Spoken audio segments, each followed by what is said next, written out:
The Assembly is now in session. Assemblymember Bocanegra notices the absence of a quorum. The sergeants at arms will prepare the chamber and bring in the absent members. The clerk will call the roll.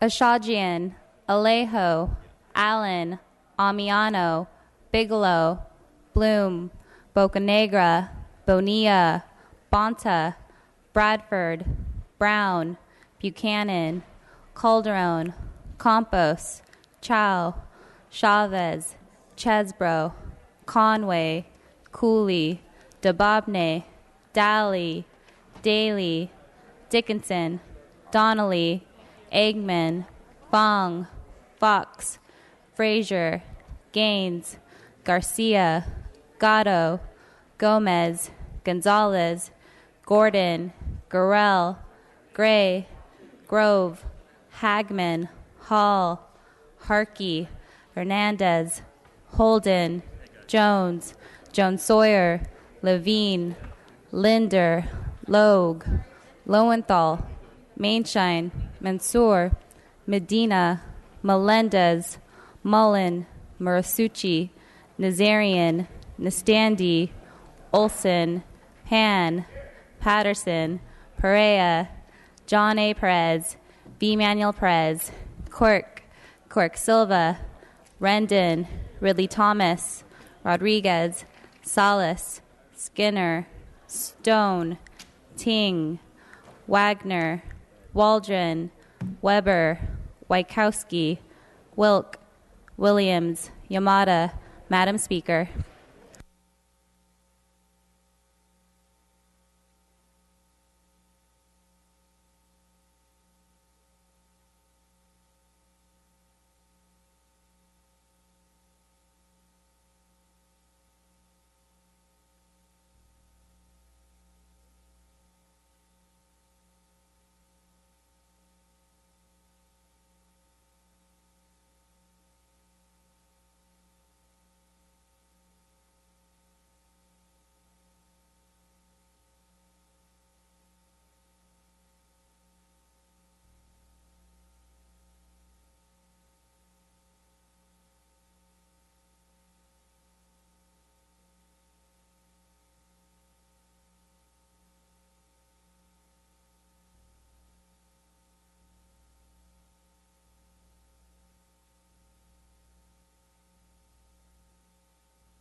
A quorum is present.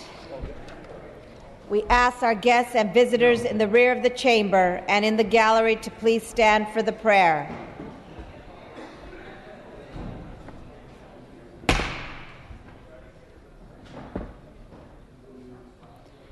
The day's prayer will be offered by Assemblymember Williams. Assemblymember Williams.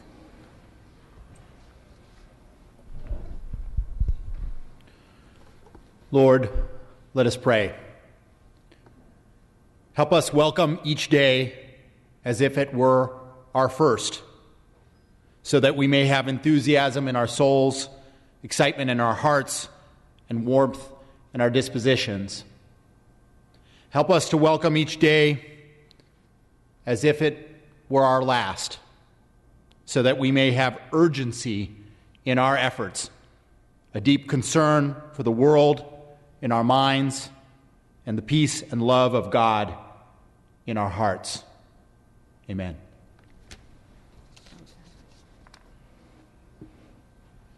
We ask our guests and visitors to remain standing and join us for the flag salute. Join Assemblymember Hall as he leads us in the pledge. Ready, begin. I pledge allegiance to the flag of the United States of America and to the republic for which it stands, one nation, under God, indivisible, with liberty and justice for all. You may be seated. Reading of the previous day journal. Assembly Chamber, Sacramento, Friday, August 22nd. Mr. V. Manuel Perez moves. Mr. Hagman seconds that the reading of the previous day journal be dispensed with. Presentations of petitions, there are none. Introductions and references of bills will be deferred. Reports of committees will be deemed read and amendments deemed adopted. Messages from the governor, there are none. Messages from the Senate, there are none. Would you keep doing that? Absence for the day for personal business, waiving per diem, Mr. Patterson. Under motions and resolutions, Mr. Viban Perez, you are recognized. Thank you, Madam Speaker. I request unanimous consent to suspend Assembly Rule 45.5 to allow Assembly members Gray and Hernandez to speak on adjournment in memory today. Without objection, the request is granted.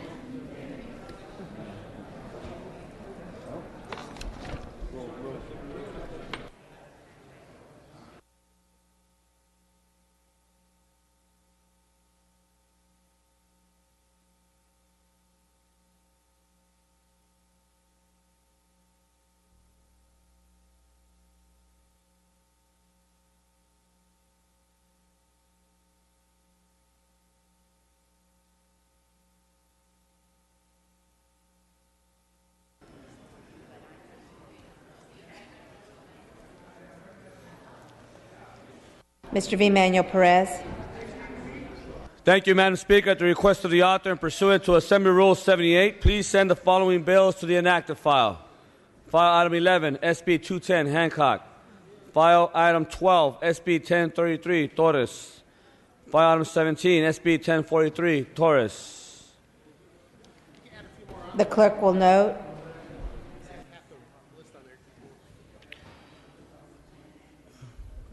Thank you, Madam Speaker. I request unanimous consent to suspend Assembly Rule 77 and allow the following concurrence items to be taken up today. File Item 2. The clerk, Mr. Hagman. Well, Madam Speaker, I'll object after he gets through his whole list here and ask for a vote. Madam Speaker. So the clerk will read the bills, and then we will take your objection and the vote. Clerk will read. File Item 2, Assembly Bill 885, Ammiano. File Item 3, Assembly Bill 1656, Dickinson. File Item 4, Assembly Bill 2124, Lowenthal. File Item 5, Assembly Bill 1739, Dickinson.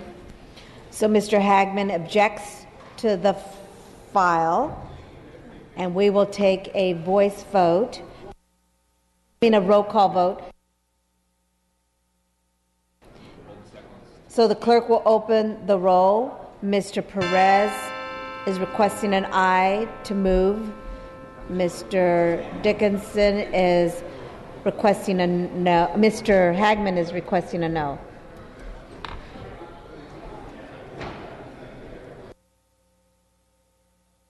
This is a procedural motion. Members, please vote.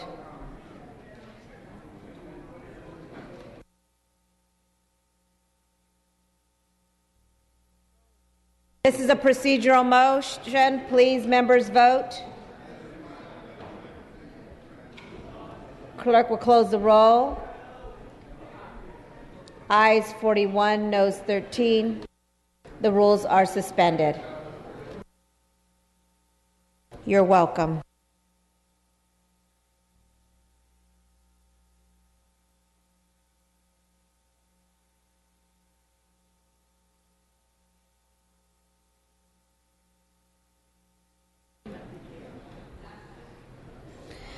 We're going to start with file item 2, and that is AB 885. Mr. Ammiano, clerk will read. Assembly Bill 885 by Assemblymember Ammiano and Act relating to criminal procedure. Mr. Ammiano. Thank you very much. Senate amendments have significantly narrowed this to include only willful, if I could have your attention, please, only willful or intentional acts of withholding evidence. Those are constitutional breaches. Furthermore, this bill now only says that where the intentional withholding of evidence has taken place, the court has the discretion to instruct a jury that may consider that in their evaluation of evidence. The bill does not require it. I mean, obviously, I would like a stronger bill, but this is something that's so important, particularly to our criminal justice system, that this narrowing of making the withholding of evidence intentional, only when it's intentional, and that the judge has the discretion, even with an intentional act of withholding evidence, the judge has the discretion whether or not to mention this in the evaluation of evidence. This week I met a 40-year-old man, Mr. Obi Anthony. Permission to show a prop? Without objection. This is Mr. Anthony. He may have visited you. He spent 17 years in prison because there was a withholding of evidence that could have cleared him. This is a picture of Mr. Anthony a few weeks ago when he was exonerated totally and proven innocent by the judge. 17 years in prison. So what I'm asking in this bill, as narrow as it is to prevent this kind of injustice to happen. It doesn't serve any of us well. And remember, please, that it would have to be an intentional withholding of evidence. For those of you who are lawyers or prosecutors know that withholding of evidence is allowable in certain circumstances, but this would be intentional and also would leave the judge with the discretion about how he wanted or she wanted to handle it. I ask humbly for an aye vote. Thank you. Mr. Walkowski.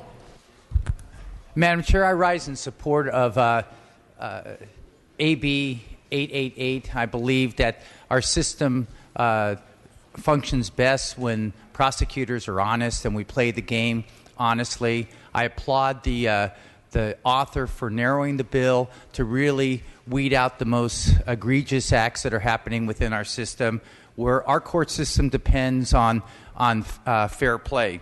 I also applaud the author. I believe this is his last bill here as a member of this body. The work that he has done in the criminal justice system and slowing the march to over-incarcerate people and trying to correct the injustice of the gentleman he noted after being wrongfully incarcerated for 17 years. This includes a long line of equitable measures that the gentleman from San Francisco has done, whether it's his transgender student rights work, his domestic workers, the Trust Act, Seth's Law, homeless, bullying, and the list goes on. The homeless issues will remain with us, and the criminal justice corrections will remain with us. I urge members on both sides of the aisle to vote aye on this measure. Mr. Cork, you're recognized. Just to commemorate Mr. Ammiano's last bill, I'd like to say I had certain trepidations about meeting Tom Ammiano. He was portrayed in the press as this wild man from San Francisco. And what I found is the person in the assembly with the best sense of humor and in many ways an exemplary chair. I hope I could be a chair of a committee and perform as well as Tom has.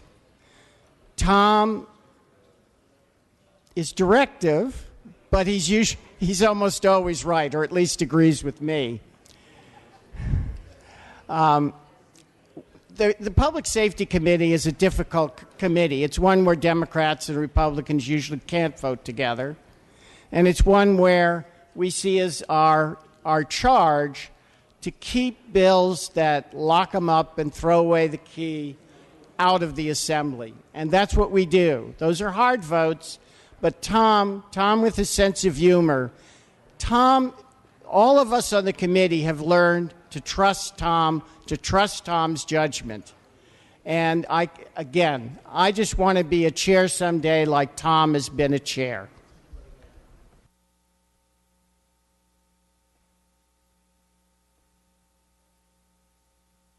Mr. Emmanuel Perez. Just like to ask members to go to the desk, please. Point well taken.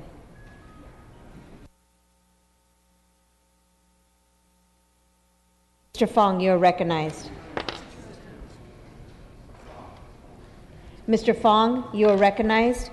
I rise in support of AB 885, but more so in support of Tom Ammiano, my role model, a gay guy to a straight guy, but he's still my role model, and he's loved by my wife. He's my wife's favorite assembly member on the floor, and he's, when people speak about me in the same breath as Tom Ammiano, I am deeply honored by that. I'm so honored to be spoken in the same breath as Tom Ammiano because he is the most active social justice advocate on the floor, and I respect that to the hilt. And I love you, Tom, and I wish you the best. Thank you. Ms. Skinner, you're recognized. Thank you, Madam Speaker and members. This bill demonstrates the depth and the intelligence that Tom brings to his work as chair of the Committee on Public Safety, which I have had the privilege to serve under him in the entire time that he has been chair of that body. And also all of the work that he does in this House as an Assembly member. It has been my observation that Tom's skill as a legislator and his depth of understanding of the issues that he brings forward to us is often underestimated. You underestimate Mr. Ammiano at your peril. With Tom's departure, this House will never be as interesting, as funny, or as deep. Tom, we will miss you greatly. Everyone, vote yes on this bill. Speaker Emeritus. Thank you, Madam Speaker. I too rise in support of AB 885. It is an incredibly well thought out measure that advances the cause of justice. As Mr. Ammiano mentioned, none of us are well served when somebody is inappropriately incarcerated, and create this new pathway to justice really is, as my colleague from Berkeley has just said, a great example of what it is that Mr. Ammiano's leadership has meant on the floor of this body. He has championed causes that others would steer away from.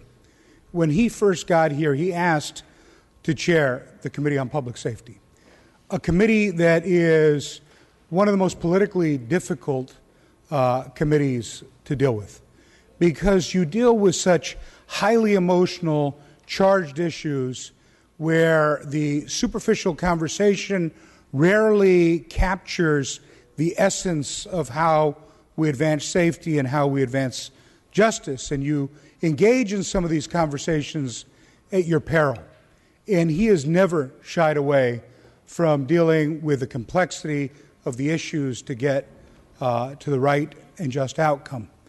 When you look at the set of bills that he's offered over the last 6 years, he has championed causes that others just really didn't want to have to deal with. He has spoken up for people that have no voice in the legislature but for Tom's voice. When he took on the issue of domestic workers and it was ridiculed as babysitting bills, he sat there and met member by member to make sure that we understood what was really at stake for workers that have no voice and no right except for that which was created by the legislation that he authored. When he took on Homeland Security and the governor and many in law enforcement to make sure that we had a more rational approach to how we deal with folks in the immigration system, others were afraid to take on that battle. I had the honor to be with him twice in D.C. at the Department of Homeland Security and see him fight for just outcomes for people that, again, would have no voice without Tom. But I also rise as a very personal, on a very personal count, because I wouldn't be here without Tom Ammiano. I don't believe the Speaker would be here without Tom Ammiano. I don't believe that any of the members of the LGBT caucus of either house of the legislature, or quite frankly, our predecessors in this chamber, would be here without Tommy Ammiano. He is an absolute icon and treasure. When nobody talked about the issues of representation and inclusion of LGBT folks at every level of public service, whether it was an elective office or just working as a public servant, Tom was there in those early days of the fight. I first came to know who Tom Ammiano was 30 years ago, 20 years before I ever met him. I was a 14-year-old kid walking precincts for Walter Mondale. That didn't work out so well. And in the process, I met some people and heard about a film called The Times of Harvey Milk. It was just a few years after Harvey Milk's assassination, and I was invited to watch this film.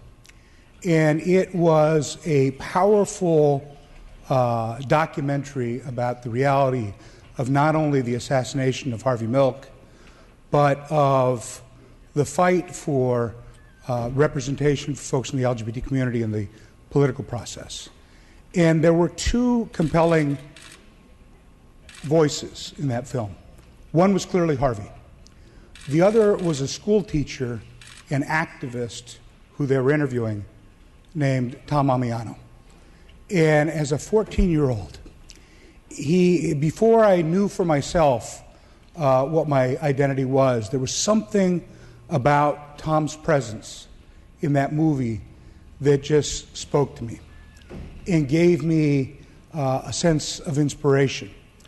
And to have met him then again in 2008 when I ran for office, and to sit down with him and to talk to him about all of the battles that he's been through, made my election seem more possible.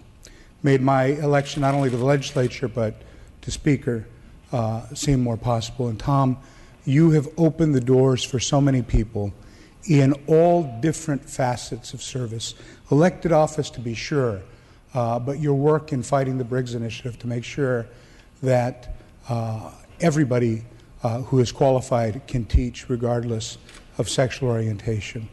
Your championship for folks that have no other voice is just unparalleled, and I am so privileged to have been able to spend these last 6 years serving with you, and I just have to tell you how much I love and appreciate you, Tom.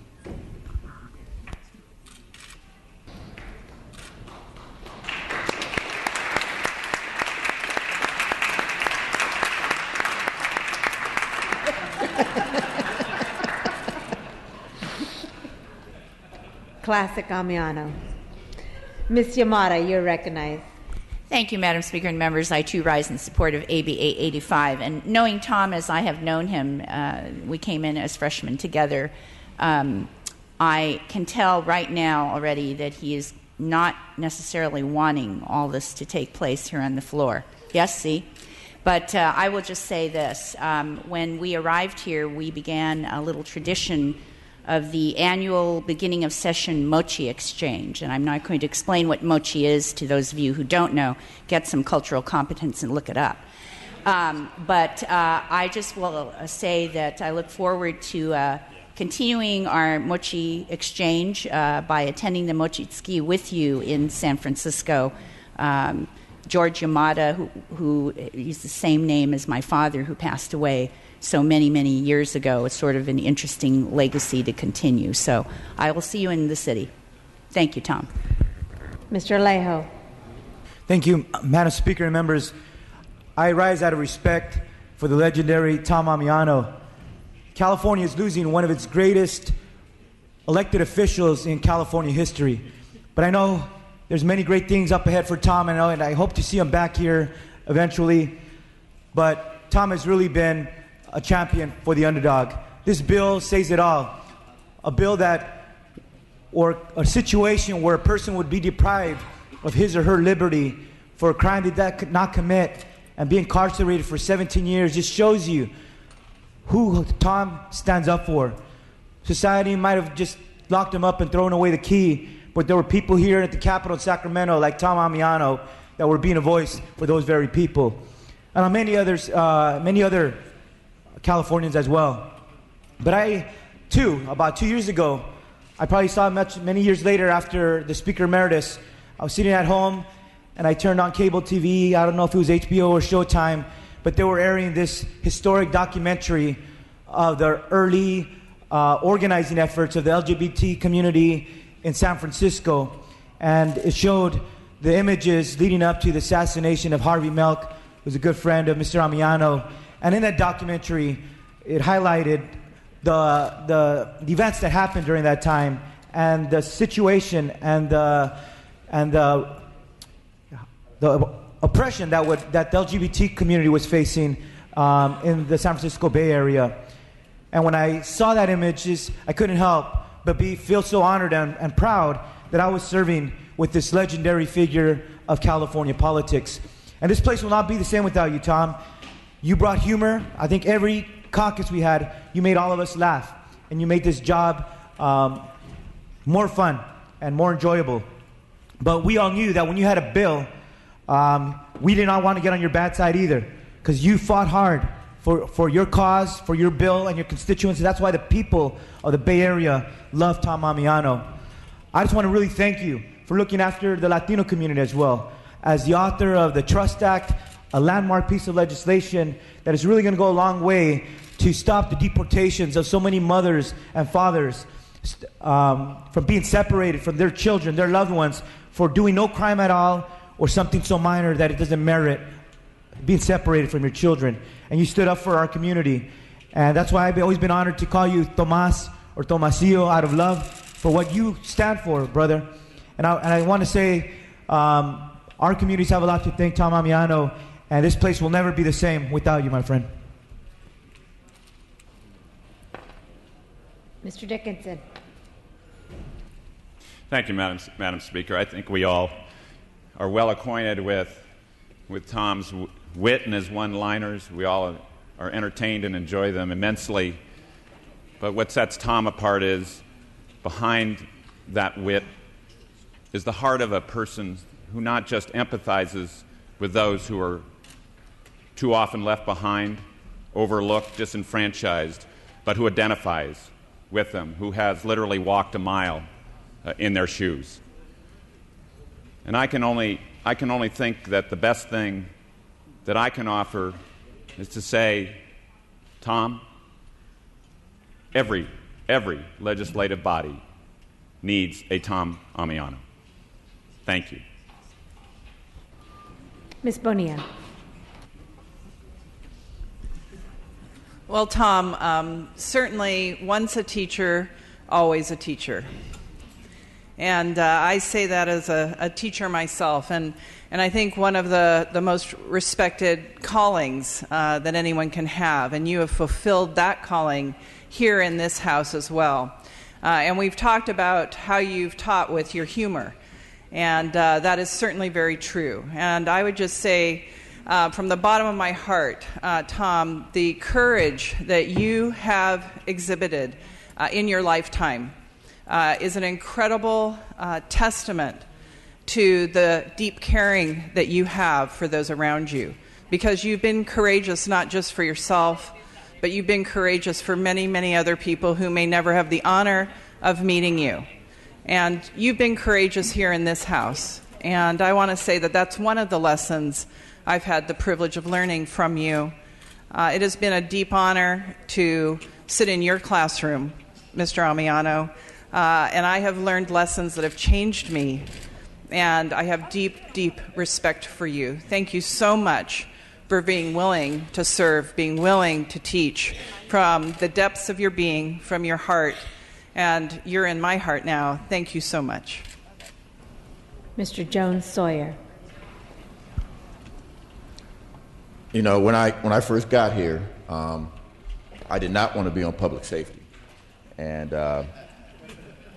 when they told me I was on public safety, I said, "You mean with the little comedian?"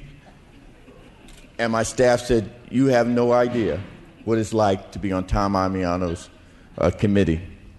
And in this corner, everybody here knows, when you're in earshot of Tom Ammiano, you learn some very creative ways to use four-letter words,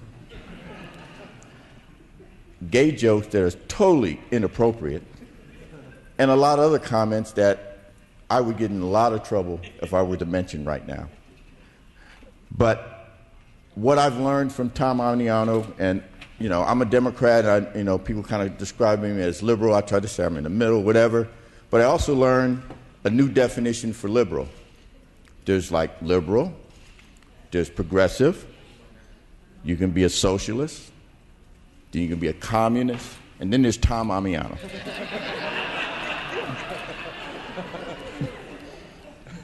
And being way to the left of Tom Ammiano, I don't think exists.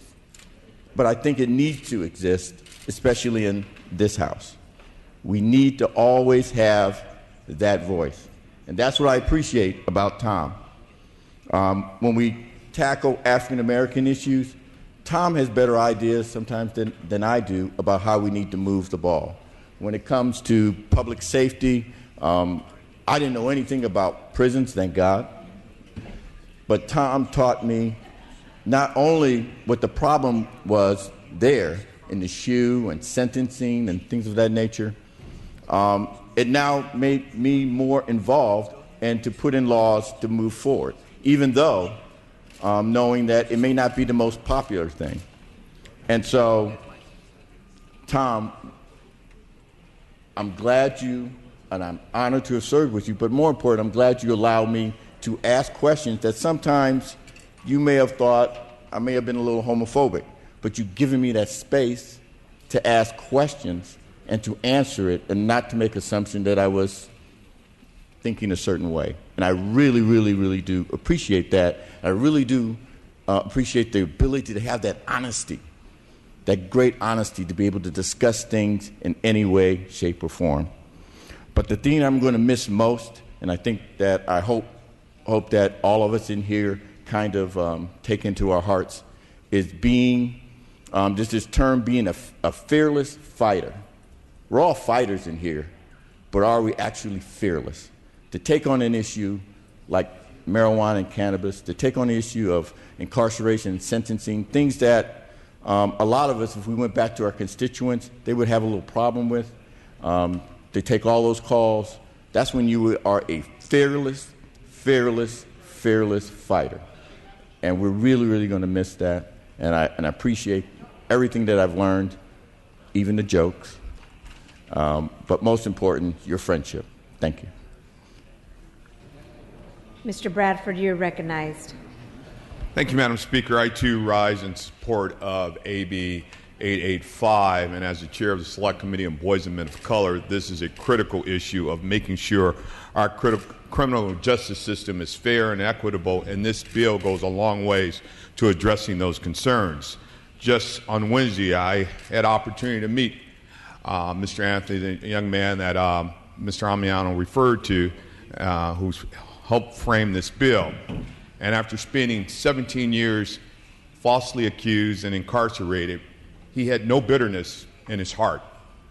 His only concern was to make sure that no one else fell into this trap that he did, and hiding or failing to disclose evidence. So if our criminal justice system is ever to be the institution that we all hope and say it is, if it's ever going to have the integrity, we need this bill.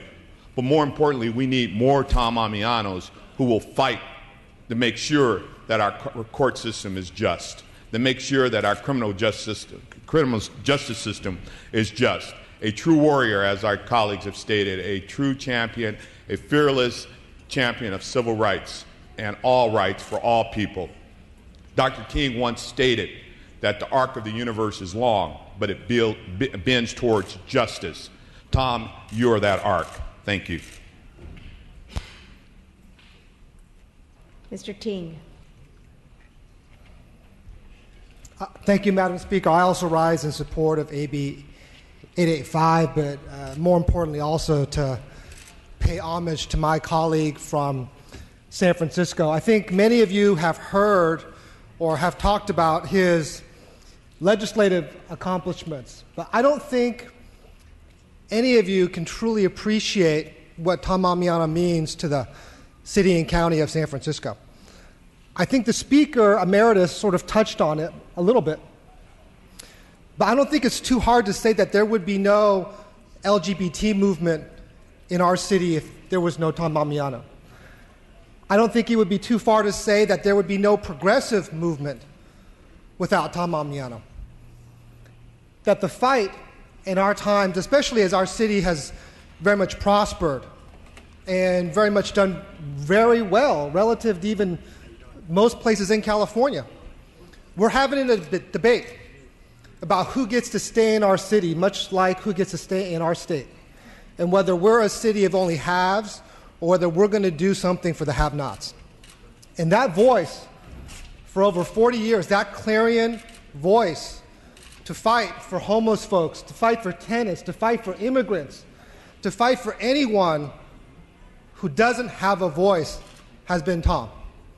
Whether it was his time on the school board, whether it's his time on the Board of Supervisors, or whether it was his time here in the Assembly.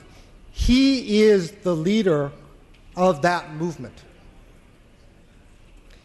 He's proven that he has followers. He did something amazing a number of years ago. We all know about Speaker Willie Brown, and we also know about Mayor Willie Brown. Well, Mayor Willie Brown was coasting to a relatively easy re-election. The filing deadline had passed and seemed like he had it all sewn up. But the people who really follow Tom, the people who Tom represents, decide to draft Tom into the mayor's race. And what was extraordinary, and we all have to run for office, and we know how hard it is to get people to cross that box or check that box or mail in that ballot. Tom Ammiano got into that mayor's runoff as a write-in candidate. And we all know how hard it is to write Ammiano.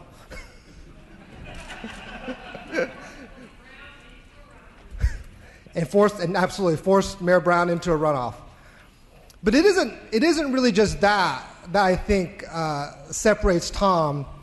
It's the fact that he led the wave of the progressive supervisors into office in 2000 with the rebirth of district elections. It's really the fact that we have a city where people who represent tenants, people who represent the homeless, people who represent immigrants, they get us listened to as our chamber, as our corporations, as the people who have all the money and all the wealth in our town. And that's because of Tom. So I know that this may be his last time on this floor, but I have no doubt that he has many offices ahead and many adventures ahead.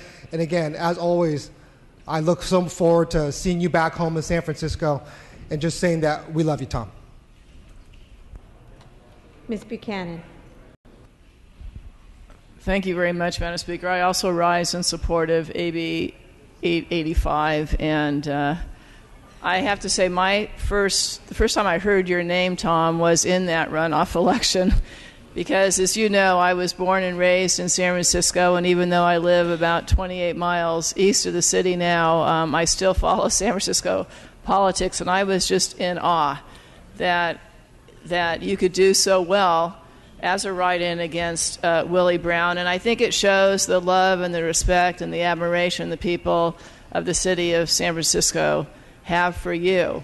And it's that same love, admiration, and respect that all of us now here in the legislature, and I think people here in Sacramento have for you, because to get to know you, I think, is to love you. And you and I represent different districts. We haven't agreed on 100% of the issues, but I respect you as much as anybody in this chamber. You're someone who is always true to your core values.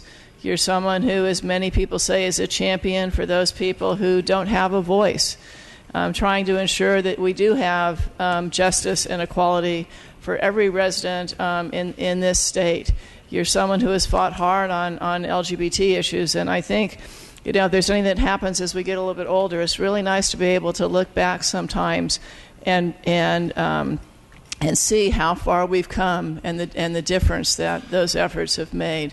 So I'm going to miss you.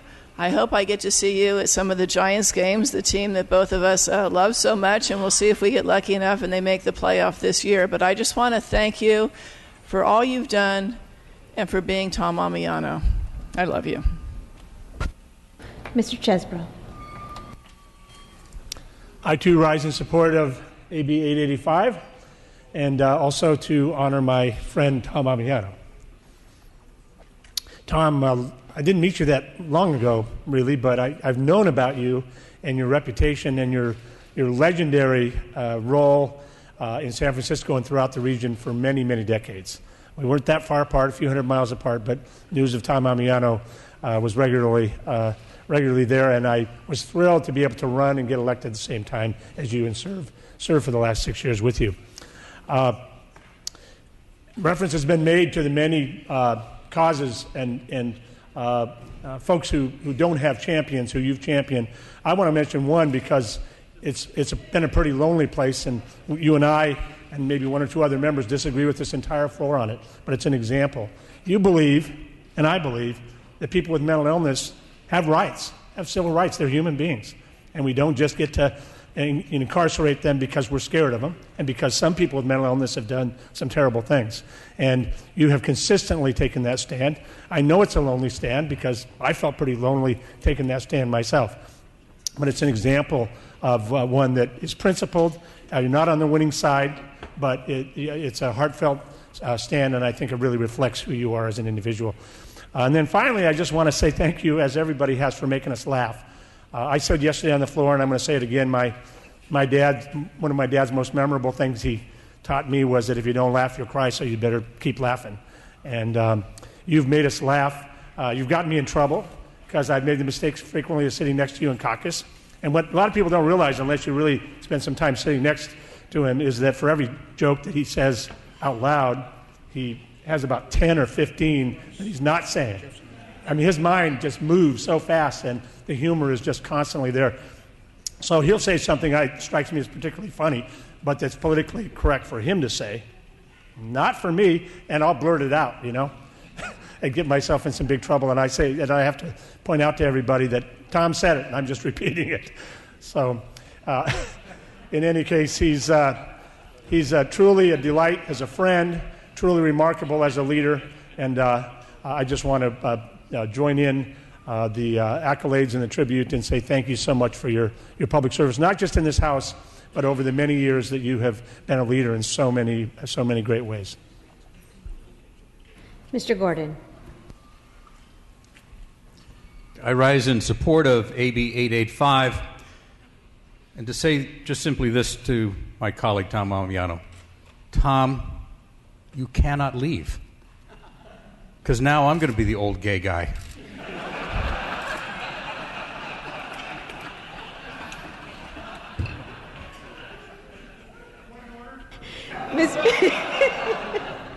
Mr. Speaker, Point of parliamentary inquiry. Wouldn't I be correct to assume that Mr. Gordon already was the old gay guy. Point not well taken.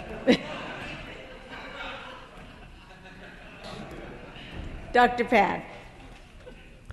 Thank you, Madam Speaker, members. I, too, stand in support of this important bill, and I want to, again, I too want to recognize and thank Tom Ammiano for your friendship and your grace and humor, your very sharp humor. Certainly, I think all of us will miss this here, although I know you'll be continuing to make your very wry and very insightful comments back in San Francisco and ongoing. And I also want to thank you for how much you teach all of us. Certainly taught me. There are people who are in your advocacy. You're not strident in your advocacy. You are educational in your advocacy, and certainly, and I really appreciate our conversations. I've learned so much every time we talk, and I appreciate that time you invited me to San Francisco to look at the health clinics and health systems, and certainly I'm going to continue to take those lessons and figure out what we can try to do in that regard. I also just, you are the conscience of this body. You are a conscience. Like a good conscience, you make us uncomfortable. And that's a very important thing. And even this bill perhaps is making some of us uncomfortable. But you speak out clearly about why we need to do these things to ensure there's justice and equality. And I just want to, again, thank you so much for everything you've done and for your friendship. And I hope to continue to work with you in whatever endeavors that you decide to move forward on in the future, but that we can still continue to work together on things. Thank you. Thank you so much. Ms. Weber, you're recognized. Yes, Madam Speaker and members, I too rise in support of AB 885 and obviously in tribute to my good friend Tom Ammiano. It's been really quite an honor for me to meet you, Tom, because I had heard about you in San Diego when we were fighting a number of the issues with regards to bullying and those kinds of things. And you always heard this name, Tom Ammiano, in the Bay Area. And so I was just honored to be able to meet you. I'd also heard your name because Willie Brown is a very good friend. And I'd also heard about this guy who made Willie Brown look conservative.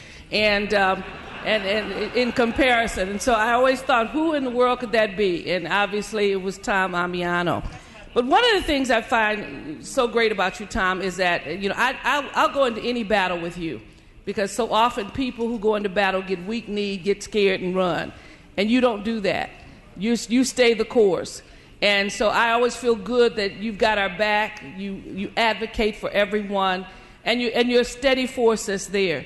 You also show me what it really is to be free, to truly be free. And most of us don't know that because we constantly put our finger to the wind and try to figure out the direction to go of least resistance. We're constantly trying to figure out who our supporters are and who's financing us and who's doing all those things. And you don't. You are completely free.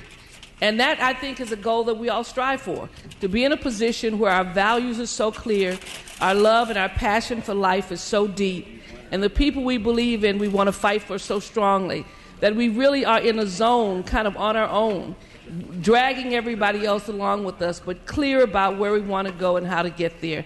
And so I thank you for showing me what freedom really is, to be free to be yourself, to be free to love those around you, to be free to be a diverse person. We all know you as this gay guy here, but I also know from conversation that you're a great-grandfather, that you really love your grandkids and your kids and your family. And sometimes that gets lost in all the other stuff. And yet when I have conversations with you, that's what we really talk about. You as a person, your love for life, your love for your family. And I just am honored to have you as a friend. You're leaving this house, but you will never leave my heart or my life. Thank you so very much. Mr. Cooley.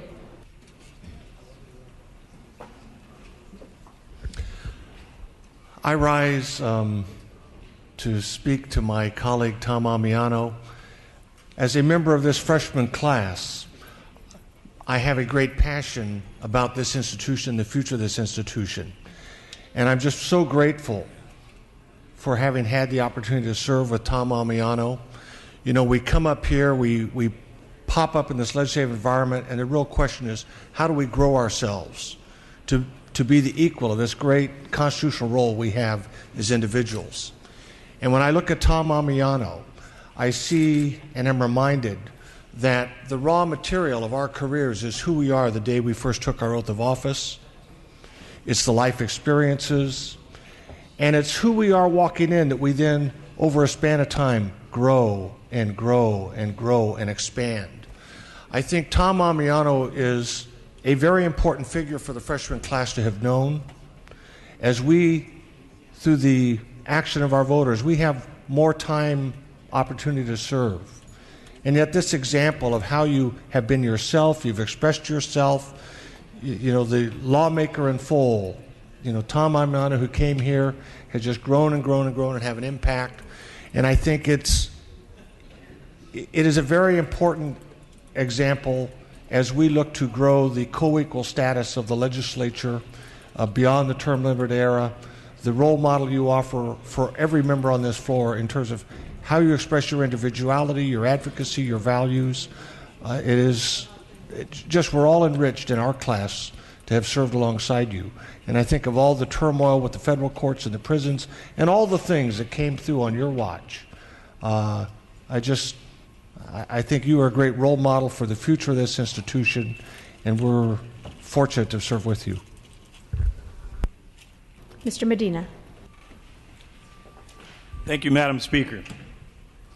Keeping with the educational theme of Ms. Bonilla and Dr. Pan, as a former teacher, I heard this saying, that students don't care how much you know. They want to know how much you care. And although I've only been here 2 years, and I don't know the whole history of this House, I know that there is no person who has ever served in this House who has a bigger heart than Mr. Ammiano. No one in this House is more a gentleman than Mr. Ammiano. I am proud to call Mr. Ammiano my friend, and I will miss him.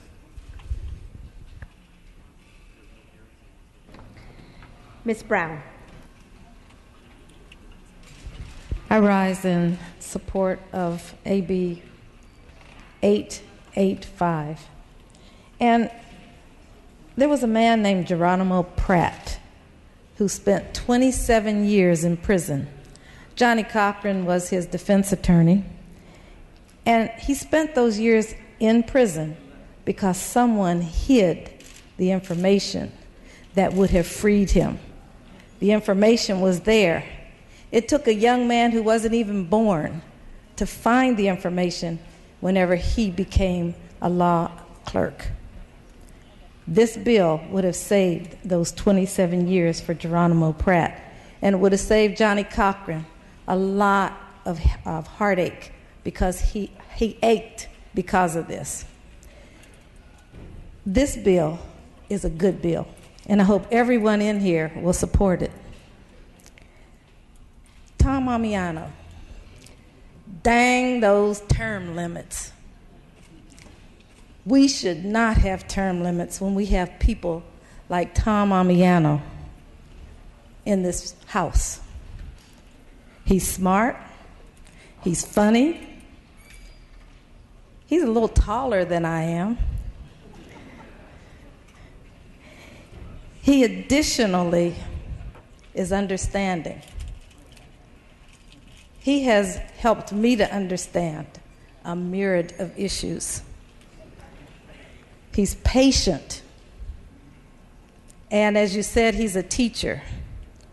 But he's also a wonderful, wonderful advocate, not only for his issues, but if there's an issue that you have and he can help you to advocate for that issue, he's there for you. He additionally loves each one of us, and I feel that love all the time. But I really know that Tom Ammiano loves me more than he loves any of the rest of you. Thank you. Mr. Marisucci. Thank you. I did not want to miss this opportunity to express my love and respect for Tom Ammiano. Tom, you and I know that I don't always vote for your bills.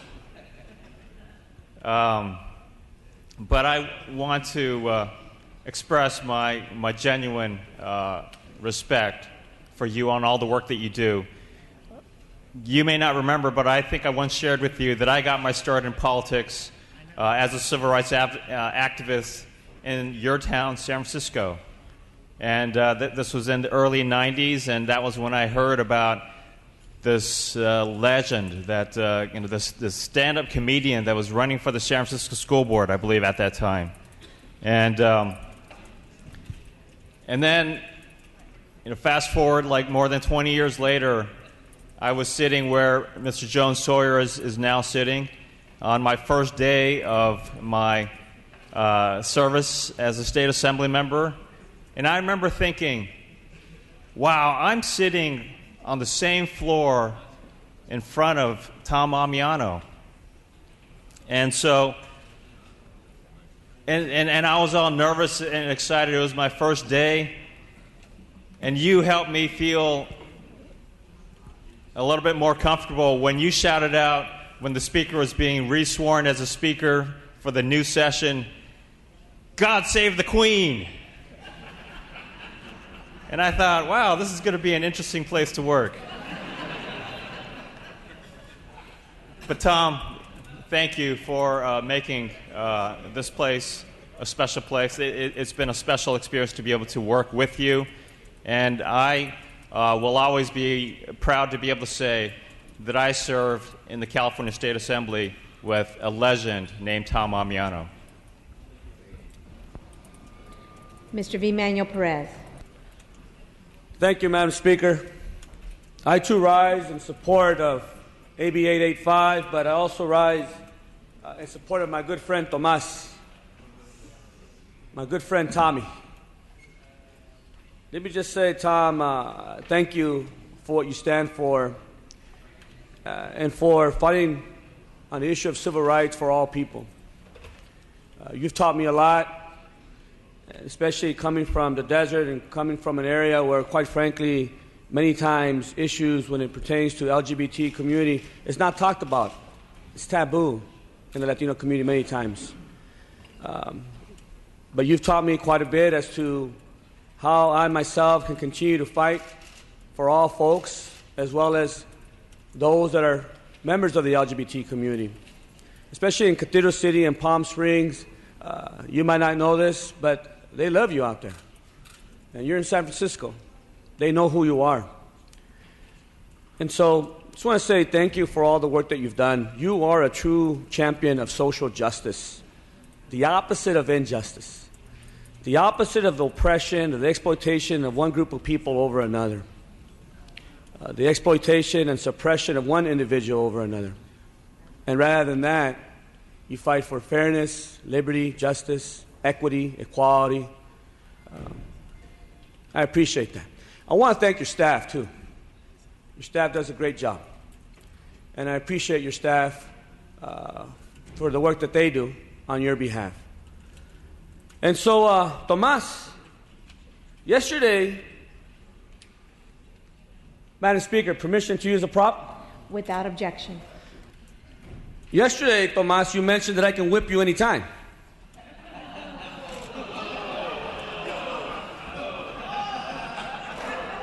Tomas, would you like to be my huckleberry?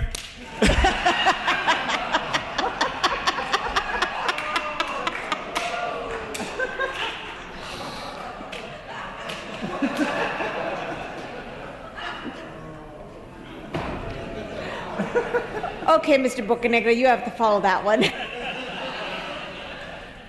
How do you follow that? I rise in support of the author of 885, and I just very quickly wanted to let Mr. Ammiano know how great it has been to work with you this past year on AB 2372. We've got to really work together and I think know each other because of that issue. Quick story. So I was in your district earlier this year at the Wayfair Tavern, had dinner, and the waiter brings a check, I pay for it, comes over and says, "You're the guy working with Tom Ammiano on that bill. I want to thank you for that." And I think that just reminded me again of the shadow that you cast, not just in your district, but throughout this state. And let me just say, one of the big reasons I wanted to work with you on that change of ownership bill is not because it's a righteous issue, because it is, not because it's closing a loophole on some of the very obscene abuses that happen sometimes in the financial sector. I wanted to work with you, and I wanted to get it done for you, Tom. Now, I'm sorry that I came up short, but let me just say this. You leave a tremendous body of work, and there are some of us here, myself included, who will continue to fight and to carry on that mantle. Thank you so much. Assemblymember Eggman, you're recognized. Thank you, Madam Speaker. I rise in support of AB 885. I didn't vote for it for the first time around, but what the hell. It's your last bill. It has been my pleasure and honor to serve with you. And as the Speaker said, nobody in the LGBT caucus would be here if not for you. You paved the way for all of us, and we all owe you a huge debt of gratitude. I appreciate your service, and that at your core you remain little Tommy Ammiano, the Catholic boy from Jersey, who made his way out here to help us all live the American dream. And I appreciate that sometimes we even dress alike. It's made me feel part of this body with you. And I appreciate now when anybody says a word that can be adolescently turned into something nasty, I think it, and I think of you. I'll try to keep it to myself. But again, we all owe you a great debt of gratitude, and I love you and thank you. Ms. Harkey. Thank you. I am probably going to rise in opposition to your bill, Tom, but never in opposition to you. I want to tell you that I am the right of the right in Orange County. I'm Orange County female, woman. You are the left of the left, the San Francisco liberal gay guy. When we first got together on this, and when we actually came in the same class together, I think there was an immediate gravitation because, we were very, very different. But also, I loved your humor. Your humor was truly unique. Now, I have found through many of the people say that you taught us a lot. Well, I learned a lot through your humor that I never knew before. And I will tell you that, we couldn't, I don't think for the first couple of years I could vote for any of your bills. But I know that I've rubbed off on you because last week you actually had a bill that we supported unanimously. So you're going right, Tom. And I'm probably going a little bit left, too. So thank you very much for having known you. Thank you for being a friend. I always call you Tommy. I don't call you anything but Tommy. And I'm glad to know that you are Tommy from Jersey. Because that's always been your name with me, and I look forward to seeing you on the outside world, doing other things together, and thank you very much for your friendship. Thank you for your humor. I'm probably one of the few people that ever told you to shut up, Tommy, but you took that well, and I always appreciate the levity and the good spirits that you brought to this floor, and I'm very, very, I think I'm a better person for having known you. Thank you very, very much. Ms. Conway is our last speaker. Thank you, Madam Speaker. Thomas, you were quoted in the blogs again the other day about the shoe thing, so I felt I just needed to explain one more time. When we came in as freshmen, the SAC-B did a little article on the 5 freshmen to watch. It was the Speaker Emeritus, little Bobby Blumenfeld, as I lovingly called him. Little Jimmy, you took his place. Where are you? Tom Ammiano, myself, and that semi-famous guy, Nathan Fletcher. And the reporter says to me, well, I hear you're friends with Ammiano. How could that be? And I said, well, his office is across the hall from mine. We have camaraderie. But, how can you even talk to him? What could you politically possibly have to say? Oh, politically we're not close. Well, then what is the basis of the friendship? I said, well, and even with our politics, I admire his earrings and he admires my shoes. We get along famously. That was actually quoted in the article. So, Tom, in addition to shoes and earrings, the fact that we've had an opportunity to serve in this great place has meant so much to me. And without your humor and a few other private conversations we've had, this world wouldn't have been such a happy place for all of us. So I just appreciate you, and you know that. And I'd give you my blessing, but I'm not authorized. Thanks so much. Love you, Tom. Mr. Ammiano, this is your time to close. Well, thank you all so very much. And Manny, I'll meet you at Burning Man on Sunday.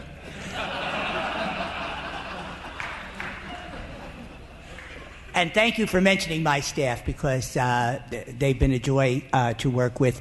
Can't always say that. They might say the same thing about us when we're under pressure, but without them, a lot of the good stuff that happened over the 6 years would not have happened. So thank you very much, staff, both in Sacramento and in San Francisco.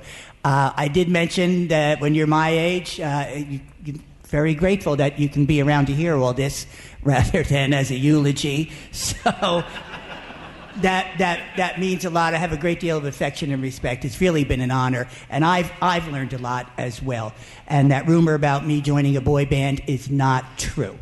So I would very much like it if you would vote aye on this bill. It's an important bill to me and to many, many people in the criminal justice system. So thank you very much, and I request an aye vote.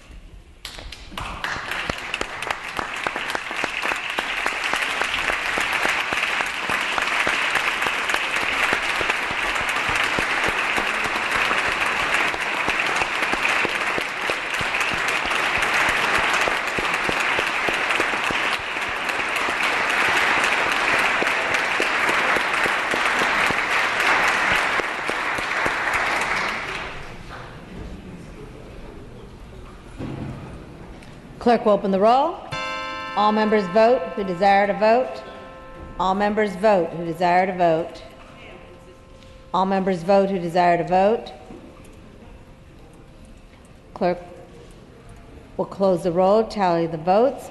Ayes 45, no 17. Senate amendments are concurred in. File item 3, AB 1656. Mr. Dickinson. Clerk will read. Assembly Bill 1656 by Assemblymember Dickinson, an act relating to the Department of General Services. Mr. Dickinson. Thank you, Madam Speaker.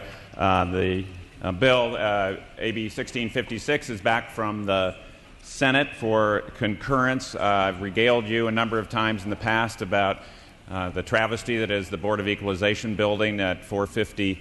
And this bill was amended after discussions with the governor's office. It was amended in the Senate to require a study approved in the budget to be completed by July 1st of 2015, and then within 1 year of legislative authorization to issue an RFP for the planning, design, construction, and acquisition of facilities to replace the top 3 problematic facilities identified in the study. I would ask for your concurrence. No debate. Clerk will open the roll. All members vote who desire to vote. All members vote who desire to vote. All members vote who desire to vote. Clerk will close the roll, tally the votes. Ayes 65, no 0. Senate amendments are concurred in. File item 4, AB 2124. Ms. Lowenthal, clerk will read. Assembly Bill 2124 by Assemblymember Lowenthal, an act relating to criminal sentencing. Assemblymember Lowenthal. Thank you, Madam Speaker. Members, AB 2124 is back for concurrence. As amended in the Senate, the bill was narrowed to a 3-year pilot program in LA County only, providing judges there with the discretion to give misdemeanor offenders one chance to admit guilt and pay the consequence, but avoid ending up with a scarlet letter on their record that will harm their chances of getting a good job for the rest of their lives. Amendments also explicitly forbid a long list of serious misdemeanors from being deferred, including driving under the influence of drugs or alcohol, crimes against a victim of domestic violence or against a minor, an elder, or dependent adult. Crimes which are gang-related involve force or violence against a person or peace officer, or crimes designated as a wobbler. And crimes where incarceration would be mandatory upon conviction, or when conviction would require the defendant to register as a sex offender. Over half the legislatures throughout the United States already permit their courts to defer entry of judgment. Many of those states have done so for a broad range of cases, including felonies. In fact, the American Bar Association and National DA's Association have both urged jurisdictions around the country to support deferred adjudication. In this era of realignment, California's criminal justice system must use its limited resources wisely.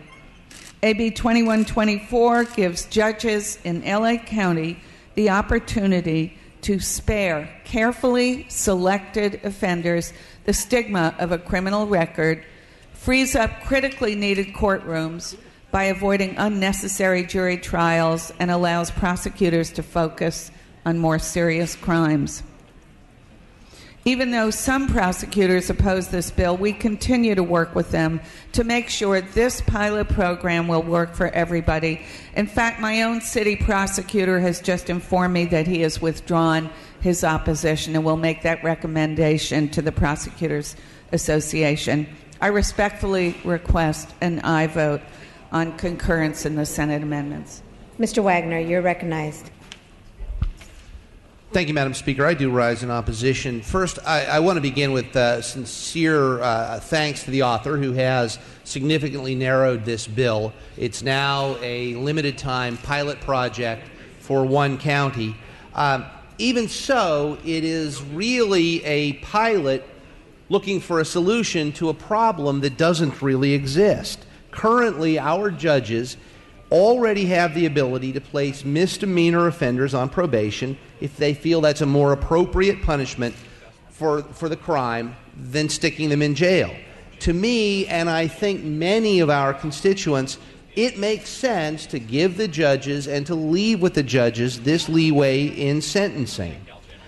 The bill we're debating here, however, goes an unnecessary further step by allowing offenders to be completely shielded from the full consequences of their crimes. Specifically, the bill, even as amended and narrowed, allows in LA County for someone to plead guilty to a misdemeanor, complete the judge-ordered program, and then have the misdemeanor disappear as if it never happened. That doesn't make a whole lot of sense, especially in the context of misdemeanor crimes that might be important for employers to know about, say a drunk driving, and if you're hiring a limousine driver. I think on this floor we've already seen too many policies letting offenders off too easily, and this is a further step that we don't need to take. Misdemeanors should not, and they do not currently, remain on a person's record for life. That's appropriate given the nature of the misdemeanor. But usually the time it takes is 1 to 3 years for the misdemeanor to drop off of the record, and that's an appropriate length of time. It's been established in the law for quite some time. It's been working. That's an appropriate amount of time for us to see that the misdemeanor offender has in fact been rehabilitated. That's the way the law ought to work. That's the way it is working, and there's no evidence, really, that it isn't, and we need to try something different. So let's not further weaken our criminal justice system. Let's not further weaken the punishments that our constituents want doled out to offenders as we pass a pilot program to solve a problem nobody says we have. I urge a no vote. Mr. Hagman, you're recognized. Thank you, Madam Speaker and members. I also must rise to oppose this bill, and for a couple of different reasons. The California District Attorneys Association came out and opposed this bill because many of the diversion programs already exist throughout the state.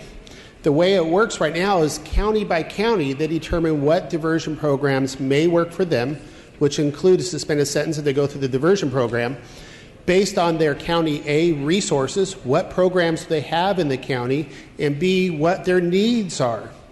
They may be different from a Northern California county versus a Southern California county. This completely allows the local counties, the local DAs to match what they need for resources and the problems they're trying to counteract with the residents of that county. This is a different approach. This will start to make a statewide approach to services and for resources that A, may not be needed, and B, may not have in certain counties. So I would suggest that we leave the system alone. They're still trying to react after we gave them maybe 109 to combat their crime locally. Let the locals decide like it has been, and I urge a no vote.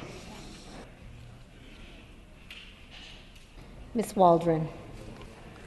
Thank you, Madam Speaker and members. Unfortunately, I rise in opposition to this measure. I believe this bill before us today goes too far in trying to alleviate the penalties misdemeanor offenders have to face. Penalties for misdemeanors range from probation to a maximum of 1 year jail sentence, and then it's removed from a person's record within 1 to 3 years, depending on the severity and the circumstances. However, AB 2124 would allow offenders who plead guilty and commit to a judge-ordered program of up to 24 months to have their crime wiped from their record. So I do urge a no vote on this. However, I don't want to end on a negative when I believe it's Ms. Lowenthal's last bill. So I would like to take a moment to sing Bonnie's praises. And as a member of the Women's Caucus, Bonnie was always so welcoming to everyone. And as a freshman, she brought us in and really wanted everything to be bipartisan, has always been very open to hearing our concerns. I remember when I first saw Bonnie, we were first elected, and she came to one of our training programs and gave us advice. As freshmen, there were about probably 30 or so of us in the room, and she gave us advice, things that she had learned while being here. A lot of it had to do with building relationships, listening to people, trying to work with people across the aisle, trying to do things that would benefit the citizens of the state of California. And I always appreciated what she said to us in that training, and it stuck with me. And it's been an honor to serve with you. I hate to see you go. I also had the privilege of working with you on a couple of issues. I always found an open door, a listening ear. You're very thoughtful, a great mentor. And then just a few months ago, when Assemblyman Morrell moved on to the Senate, I got to serve on your committee in transportation and work with you, and it's been a pleasure. Thank you. No further debate. Mr. Linder, you may speak on the bill. Thank you. I must start by urging a no vote, but I want to get beyond that and talk about what a pleasure it's been working as Assemblymember Lowenthal's vice chair on the Committee of Transportation. We've worked so well together, and you've taught me so much about transportation and how to lead a committee that truly is bipartisan most of the time. She's so passionate about transportation and making sure that goods and people can move through our state as easy as possible. But more importantly, how well she reaches out to us and works with us to make sure that everybody's kind of on board and we can all kind of make it a real productive bill, put real meaningful legislation together. It's been a real privilege serving with you. It's going to be, I'm hoping to be on transportation again next year, but it's definitely not going to be the same without her at the helm. Congratulations and thank you. Okay, Ms. Lowenthal, Assemblymember Lowenthal, you may close now. Thank you, Madam Speaker. Just a few comments in response to the opposition. I want to point out to my esteemed colleague from Orange County that DUIs are excluded from this bill. The claim that the bill violates a prosecutor's discretion to charge crimes, AB 2124 does nothing to infringe on a prosecutor's decision about whether to charge a defendant. This is a sentencing bill. It is not a diversion bill. It's a sentencing bill that's only in effect after a crime has already been charged and a defendant has already pled guilty. The bill also, there was a claim that the bill needs to exclude even more serious crimes from deferral. And what I'd like to say is, please give judges some credit. This bill excludes a laundry list of crimes, but judges have no interest in deferring truly serious misdemeanors.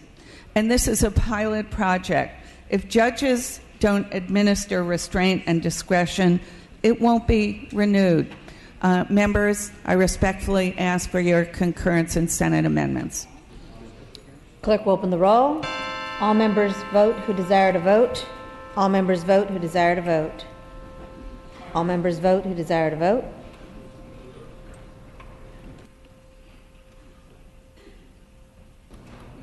All members vote who desire to vote.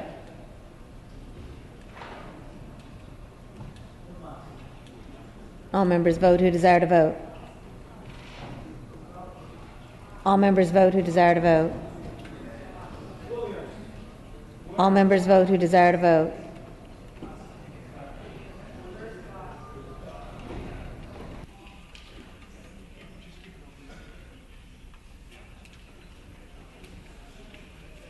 Close the roll, tally the votes. Ayes 41, noes 27. Senate amendments are concurred in. Members, we have a few members that will be leaving this House.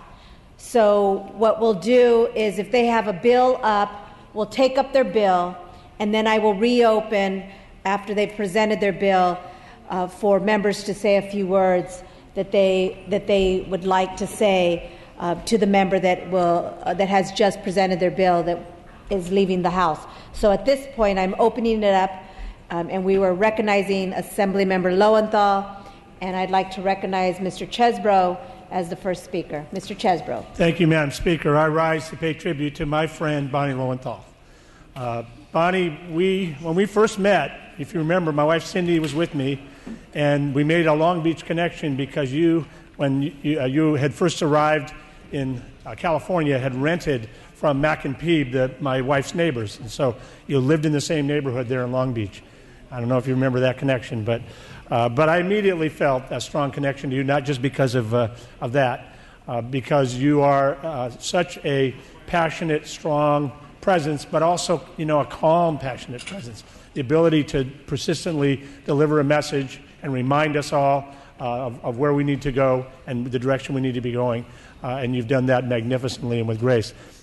I also want to say that since we continue to lag in terms of equity of the number of elected women in this House, the role of those of you who are here is extremely important in order to make sure that voice is delivered in a manner that is loud and fair and does create equity in terms of the way we proceed. And you have been a leader at doing that and reminding those of us who are not of the female gender of the importance of continuing to make progress and lead the country and the world in terms of equality for women in all the aspects of life in California and what we do and how it affects people's lives. So I want to thank you personally, but on behalf of my constituents and all of those who've benefited from your great work for being here and touching so many lives in such a meaningful way. Mr. Chesbro, well done. Members, in looking at the file, we have quite a few things that we have to get through. So as we move forward, we are asking on behalf of the leadership that we pick wisely on who will be delivering the message on behalf of the whole Assembly. And I have right now Weber, Skinner, Cork Silva, and Bonilla up as we move forward. Mr. Ammiano as well, of course. And I would ask you to coordinate amongst yourself who will be the 3 to 4 members that will be delivering the message on behalf of the Assembly. So we will go with Ms. Weber. Yes, Madam Speaker, and I will be brief. I just simply want to thank Bonnie for her strong leadership on the Women's Caucus. We've done a lot of things the last 2 years, and it really was your driving passion and your commitment to making that happen. I also want to thank you for being our in-house therapist.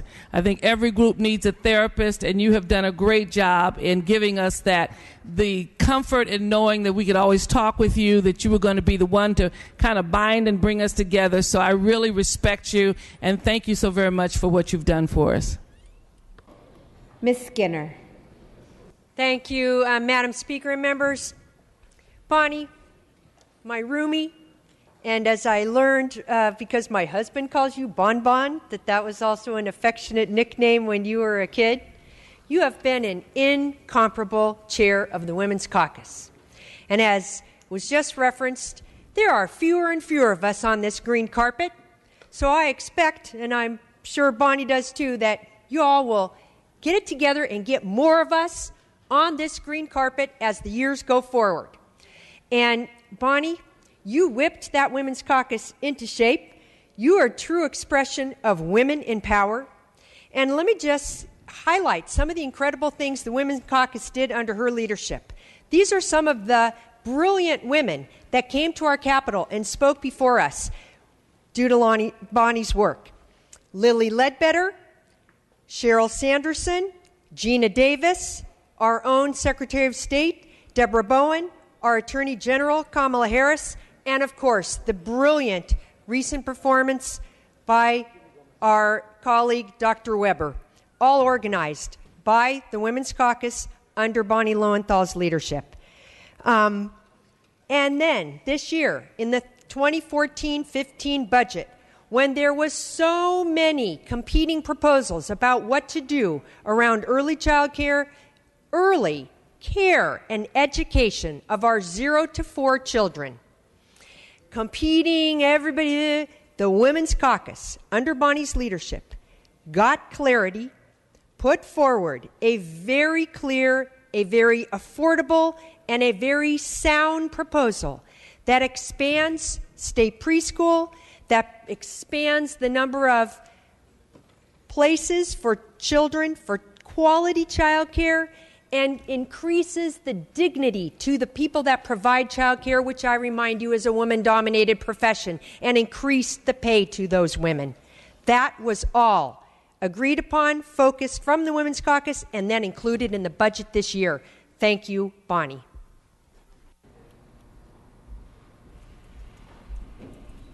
Ms. Quirk-Silva. Thank you, Madam Speaker. Bonnie, Bonnie, Bonnie. Just look at Bonnie and that smile, and how can we not smile? And that, I have to say, is one of the attributes that I appreciate so much about you. As kind of a newcomer here that wasn't expected to be here, Bonnie immediately opened up her arms, several times called me throughout this session and said, do you want to go to dinner? We're doing this. We're going to a movie. Just so inclusive. And for those of you who know, when you're away from home for the first time after 50 years old, it's not the easiest thing to do. And Bonnie just has always been there. If she sees that somebody needs a little extra hug, she's there to hug. So her legislative accomplishments are huge, and I admire her leadership in the Women's Caucus. But even more than that, I admire her just personal attributes of being warm and welcoming, and I, too, am so proud of your leadership. Thank you. Ms. Bonilla. Well, thank you very much, Bonnie, for all that you've meant to us. And as we all know, stature is not measured in feet and inches. And you stand with incredible stature in this House. And the one word that popped into my mind when I thought of you, the characteristic, was wisdom.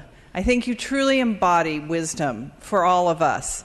You think carefully before speaking or acting. you're watching and seeing into layers that many of us maybe aren't even approaching. And I just want to thank you so much for what you have meant to all of us. And you will be so deeply missed. I don't know how we'll replace you because of your kindness, your care, but above all, your wisdom. Thank you, Bonnie. Mr. Ammiano. Thank you very much, Bonnie. I think you know how we all feel about you. You are my sister. John Perez and I are more of a Yenta than you can ever be, but you dealt with that with grace and equanimity. You're Hamisha. You're smart. And I know that your contribution is going to continue in the future. So it's just been a real honor and a real mitzvah to be with you on this floor for 6 years. Thank you. Mr. Bradford. Thank you. I just want to rise and also say thank you to Bonnie. Even though I'm in your class, I came in a special election by myself, and you were my first seatmate. And you held my hand, you taught me what to do, you pushed my buttons, even when I didn't want to, and I want to appreciate you for that. And as I often says, if Bonnie Lowenthal doesn't like you, you're a horrible individual, because she loves everybody. Let's follow Mr. Bradford's comments. Those were brief, direct, and very meaningful. Mr. Jones Sawyer. And I will be brief, but I just want to let you know, as your last seatmate, that I truly, truly love you. And since we have Condom Corner on one side, we have Comedy Corner over here, I'm really glad that you're here, because some of the comments that come out of here, I need to have some leveling. You're a lady, you're professional, and you've always been someone that I hear your compassion, your love for people, your love for making sure that we do the right thing. And I thank you for that. And it's been an honor to sit next to you. Mr. Hall. Well, Bonnie, you know I love you, and I thank God that He has placed you in my life. You are my airplane or my travel wife, my plane wife, and it has been a great time traveling with you back and forth over the last 6 years. Our relationship goes way beyond that. But we have spent some great time together, both professionally and personally, and dealing with some crises that I've gone through before. And you have been just more than what anyone could ever ask for as a personal friend and as a mentor and as a person who demonstrates what heart of gold should be and should reflect. And so I can't tell you how blessed this chamber is to have you here and to be the voice of reason, even when chaos is prevailing. And again, thank you for all that you provided. Thank you for your friendship. And I'm quite sure we'll be spending a lot more time together. Bless you. Mr. Fong. Thank you. Bonnie, I love you. I appreciate your therapy sessions. I'm a supporter of the matriarch. You're a matriarchal leader of this house, and I really appreciate that. And I appreciate working with you as the API caucus chair. You're a wonderful chair of the Women's Caucus. And I remember the times that we went out to dinner together and to the show and everything. And, I just love you a lot. And I support most of your bills, almost all your bills. Thank you. Mr. Marisucci. Bonnie, thank you for being my seatmate my first year. Love you. We'll see you around. Ms. Buchanan. Thank you. We've been roommates. We've been traveling buddies. It was a pleasure serving on the Transportation Committee, which you shared. You did an outstanding job. But mostly, I'm not going to repeat it, but I want to echo all the comments that Nancy made about the Women's Caucus. I think you've brought it to a new level, one which I expect to grow beyond our tenure here. And it wouldn't be where it is today without your hard work. Thank you. Mr. Emeritus, are you the designated speaker that will speak beyond 1 minute? I won't. I just want to add my love to everybody else's and want to say how fitting it is that your last bill was the bill that was inspired by your son, the judge. On behalf of the Assembly Member Lowenthal, we want to thank you for your time here and being a true leader on women's issues and many other issues. The floor is yours. To speak, yes. Thank you, Madam Speaker, and thank you, friends. I want to use the word friends and not colleagues because you have become so close to me. Was it you, Sharon, who said in-house therapist? You know, for me, when we can disagree on issues, but the minute somebody is in crisis, all of that political stuff goes away. And I worry about people's well-being. I think that's probably the origin of many of my bills is well-being, because I was a mental health provider. I'm glad you saw me filling that role here in this House, and I look forward to the friendship of all of you in the future. Like Mr. Ammiano, we're leaving as members, but we're not leaving those friendships. So I want to thank you all so much for your words.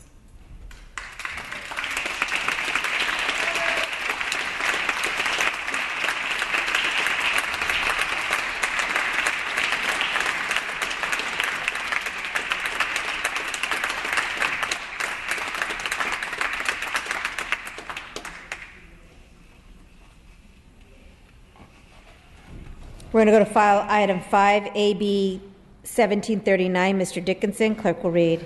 Assembly Bill 1739 by Assemblymember Dickinson and others, an act relating to groundwater. Mr. Dickinson, you may open, and we are commenting on, or debate is going to be on the bill. Thank Mr. you, Dickinson. Thank you, Madam Speaker. AB 1739 is back for concurrence from the Senate, where it was approved by 26 to 11, a bipartisan vote. Together, this bill and Senator Pavley's SB 1168 take a huge step toward making a precious and indispensable resource reliable. This third year of a historic drought makes us painfully aware of groundwater's importance to the economic, social, and environmental fabric of communities and regions across the state. In normal years, groundwater supplies about 40% of the water consumed in California. In periods of drought, such as we find ourselves now, that percentage jumps to 60% or more. That means that over 75% of Californians, about 30 million people, are relying on groundwater for a portion of their drinking water, and for some, it's their only source. Yet California has no comprehensive groundwater management statute.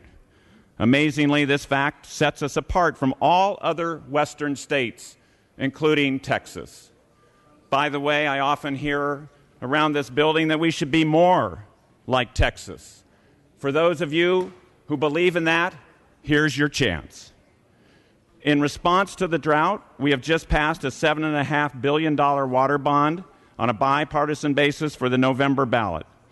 It proposes to make additional investments in storage and local water supply reliability. But without sustainable groundwater management, we have no plan. No way to guarantee that our investments in water supply reliability will be durable.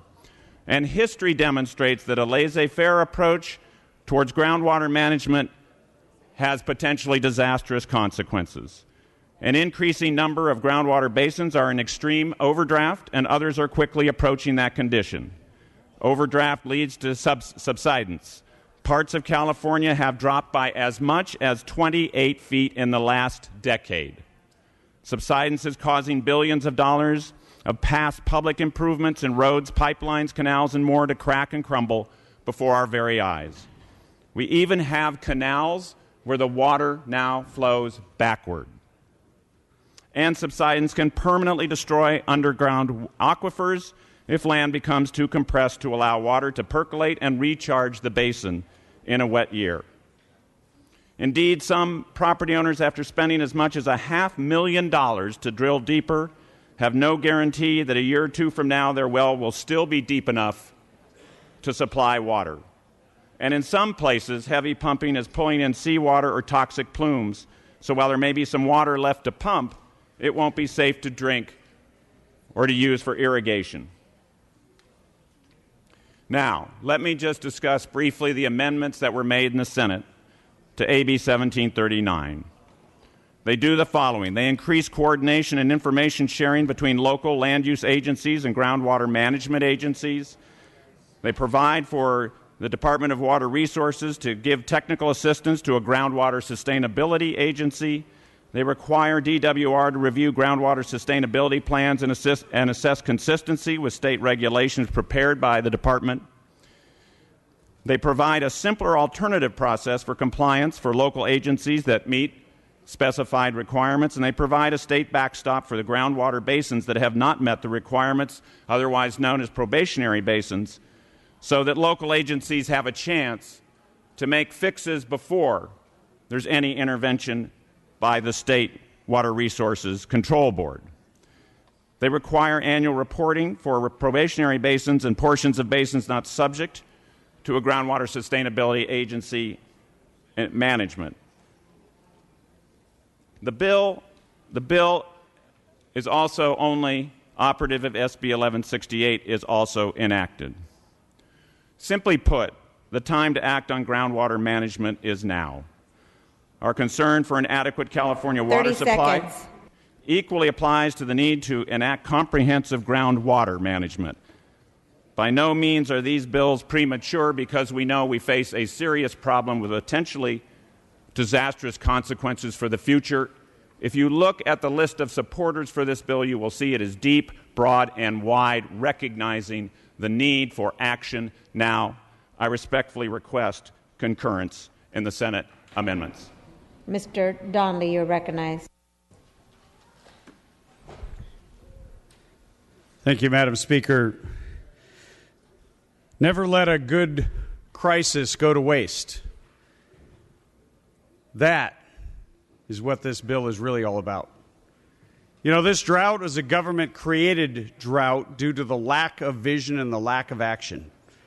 Had we taken action to build the storage that we need, then we wouldn't have a state where we're burning through groundwater faster than we're burning through cash. And you know, we have rivers right now that are running at full flow so that we can keep the fish happy. Forget the farmers. I was in the Appropriations Committee last night where we heard this bill and the sister bill to it. And you know, I noted that all of the politically connected people, mainly government agencies, had all their representatives there, but the farmers weren't there. The people whose private property rights are going to be violated, they weren't there because they didn't even know what was going on. This is going to be one of the most massive shifts in water policy, but in reality, this is a massive infringement on the right of private property. You know, all of us were sent here by different parts of the state, and all of us believe we have an obligation to represent our constituents. And that's important. But there's also core principles. And the right of private property was almost listed in the inalienable rights. And I think what's at stake here is literally taking away and forcing the surrender of local control and putting a state agency, the State Water Resources Control Board, putting almost every property owner under their thumb even harder than they already were. And I believe this is a decision that we will come to regret. I urge a no vote. Mr. Chesbrough. Thank you, Madam Speaker. I rise in support of Assembly Bill 1739. California has known for over 50 years that our groundwater management is unsustainable in many areas of our state.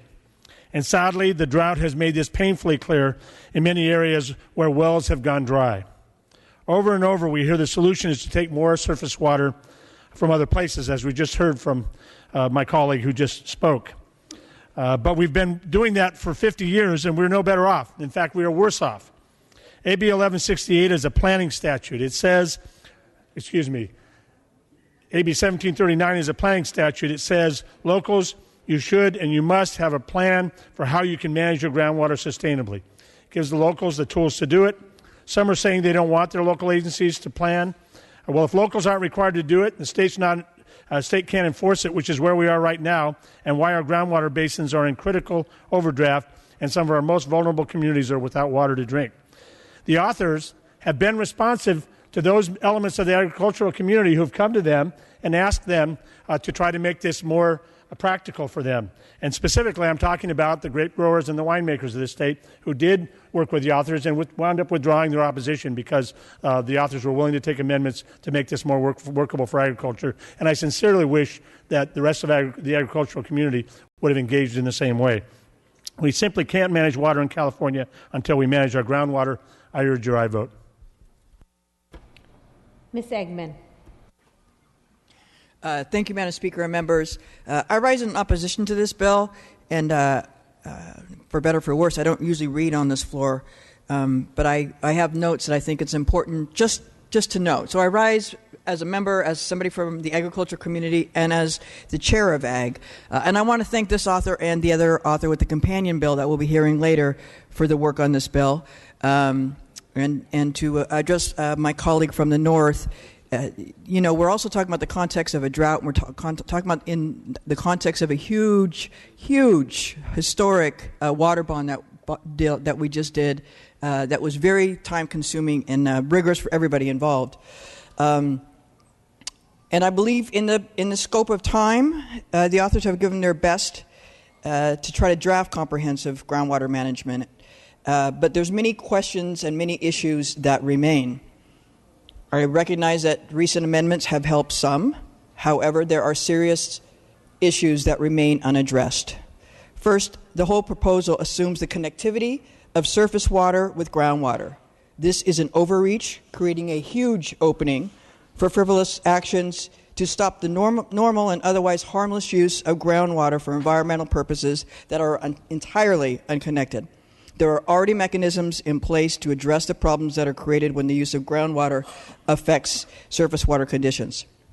Second, groundwater recharge is still not considered a beneficial use of surface water under the current proposals, though it was a part of the original proposals from Aqua and the administration. Local agencies seeking to implement surface water projects with recharge benefits must identify an ultimate beneficial use of water other than groundwater recharge. Requiring that recharged groundwater be extracted to constitute a beneficial use defeats the purpose of groundwater recharge for basin recovery. There is also the issue of adjudication and how that happens and how that is coordinated. And however difficult it may be to incorporate any truly comprehensive groundwater management proposal, we have to clarify credit for activities that increase available groundwater without requiring their extraction. Sometimes, no matter how hard we work on things, there simply isn't the time to bring all the stakeholders to the table to do it right. And I remain in opposition up to this bill and hope that it returns next year so that we truly have time, I would say, to cook it, but I'll say to boil it and bring it all up to the surface. I ask for your no vote. Mr. Dowling. Thank you, Madam Speaker. I would like to just use this opportunity as a farmer to springboard off of what my colleague from the Stockton area has suggested. The proposed law changes 150 years of established water law and creates another layer of bureaucracy and cost. It affects private property rights and the ability for farmers to produce food. This proposal is a historic change that deserves more deliberation and input, like the water bond we just passed. There should be hearings around the state to gather the input.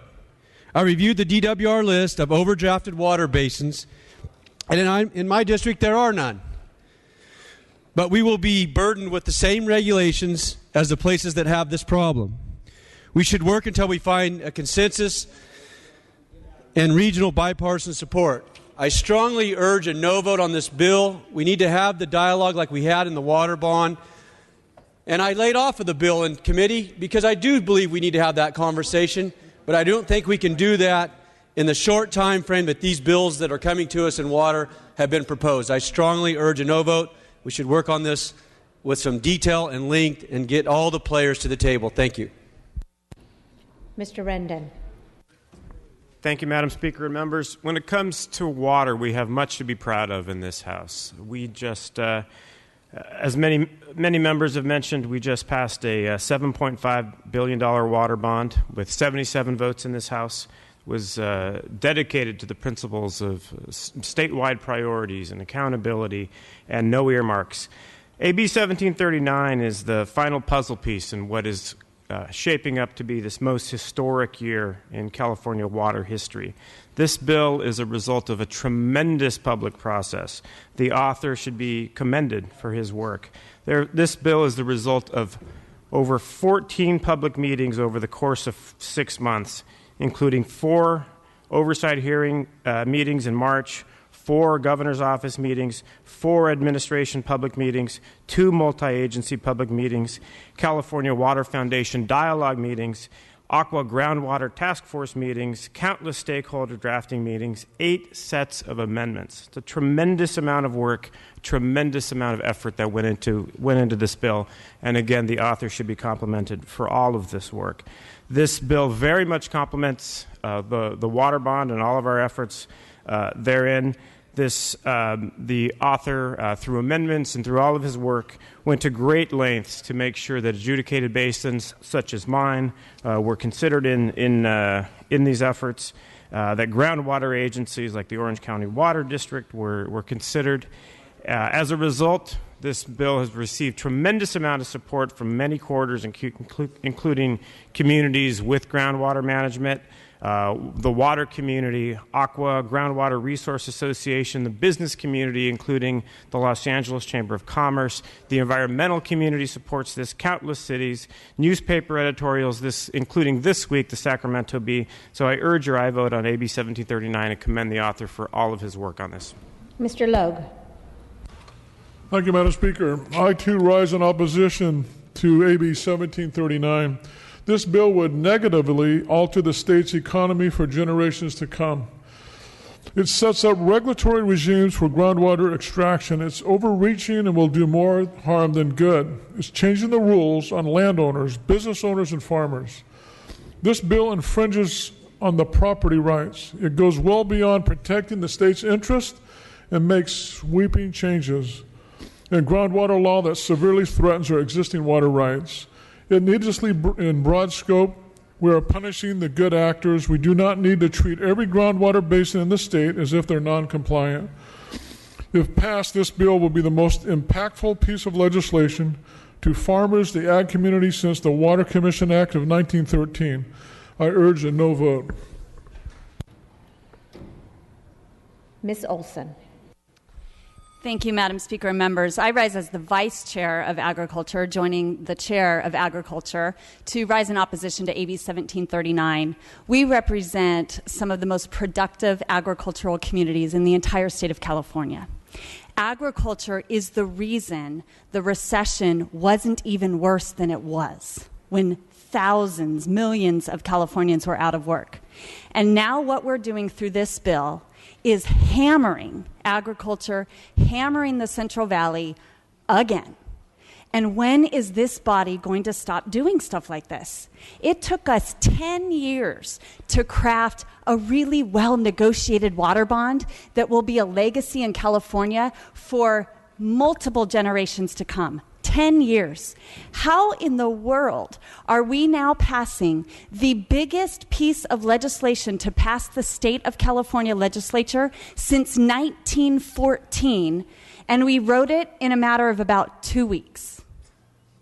All of the meetings that my colleague from the Los Angeles area spoke to weren't related to this groundwater bill. They were related to the water bond. I was at some of those meetings. And while certainly groundwater was a key part of the discussion at many of those hearings were not about this bill, and they were not about all the language that is in this bill or its companion bill, and its now third companion bill that we're going to see later today. Members, we should take time to get this right. As many of my colleagues have said who are joining me in opposing this bill, something has to be done. We all know something has to be done to make sure that we are not depleting our groundwater resources and to make sure that our groundwater is plentiful for the many future generations of Californians. And we're committed to doing that. There are examples all up and down this state of local communities who have done quite a good job. I can think of San Luis Obispo County. I think of areas down in the Imperial Valley. There are areas that have done this well that we can use as best practices. But for the state to get involved at this time to this level after a year-long effort to already take over water rights that were established in 1914 is not the way to go about this effort. As my colleague that I share San Joaquin County with explained, we haven't dealt with groundwater recharge as a beneficial use.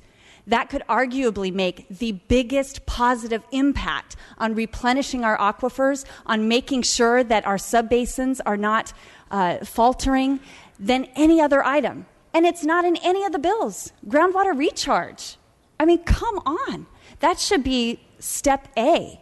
We're not streamlining adjudication rights. We're not dealing with interconnectivity. All of the key pieces that have a huge impact on our ability to make sure that our groundwater basins remain strong are absent in these bills. I would ask all of you to please reconsider your positions on AB 1739 as well as the bills that will be coming to this floor later today. Think of our agricultural economy. Think of the thousands and thousands of families who rely on agriculture in order to put food on their tables and to send their kids to school. This will hurt the livelihoods of those families. It will hurt the ability of our California economy to remain the 8th largest economy in the world. Look at the support list. We heard one of the speakers speak about the lengthy list of supporters. Here it is. About this big.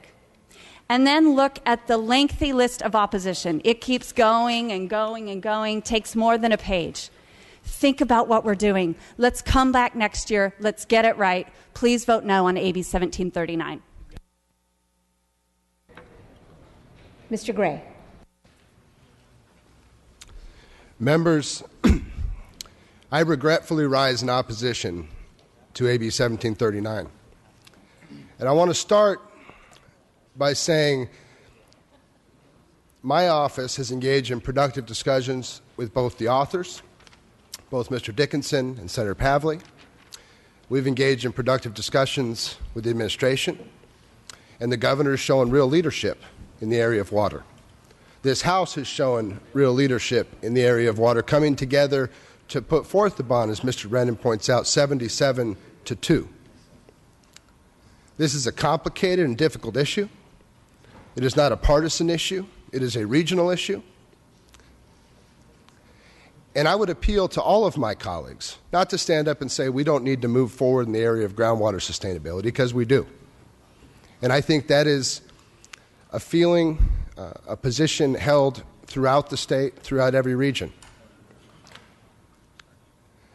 But we're about to take a step forward with a bill that I don't think is going to have a single vote from the Central Valley. Not one Democrat, not one Republican. An area arguably most impacted with the groundwater basins. An area largely employed by agriculture. An industry most impacted by what we're going to move forward with today. And so I don't stand up here to say, let's not move forward on groundwater sustainability, on a groundwater plan. And in fact, I commend Mr. Dickinson. He's worked very hard on this and brought stakeholders to the table. And where we find ourselves is at a point where there are stakeholders on both sides of this argument, members, who have drawn a line in the sand, who don't want to go any further. And what I would say is we need to go further. We need to put a measure off of this floor that can have the same kind of consensus and support that the water bond did. And that was a difficult and contentious issue, members, and we all know it. But we worked, and we worked. And when we didn't think we could work anymore, we worked a little bit harder. And we came to agreement in both the Senate and the Assembly and with the administration. And I know that we could do that on this issue here today. but we've chosen to move forward with a divided House. And I think that's an extraordinary mistake on such an issue of this magnitude. And I would appeal to members from all different parts of the state to allow us more time.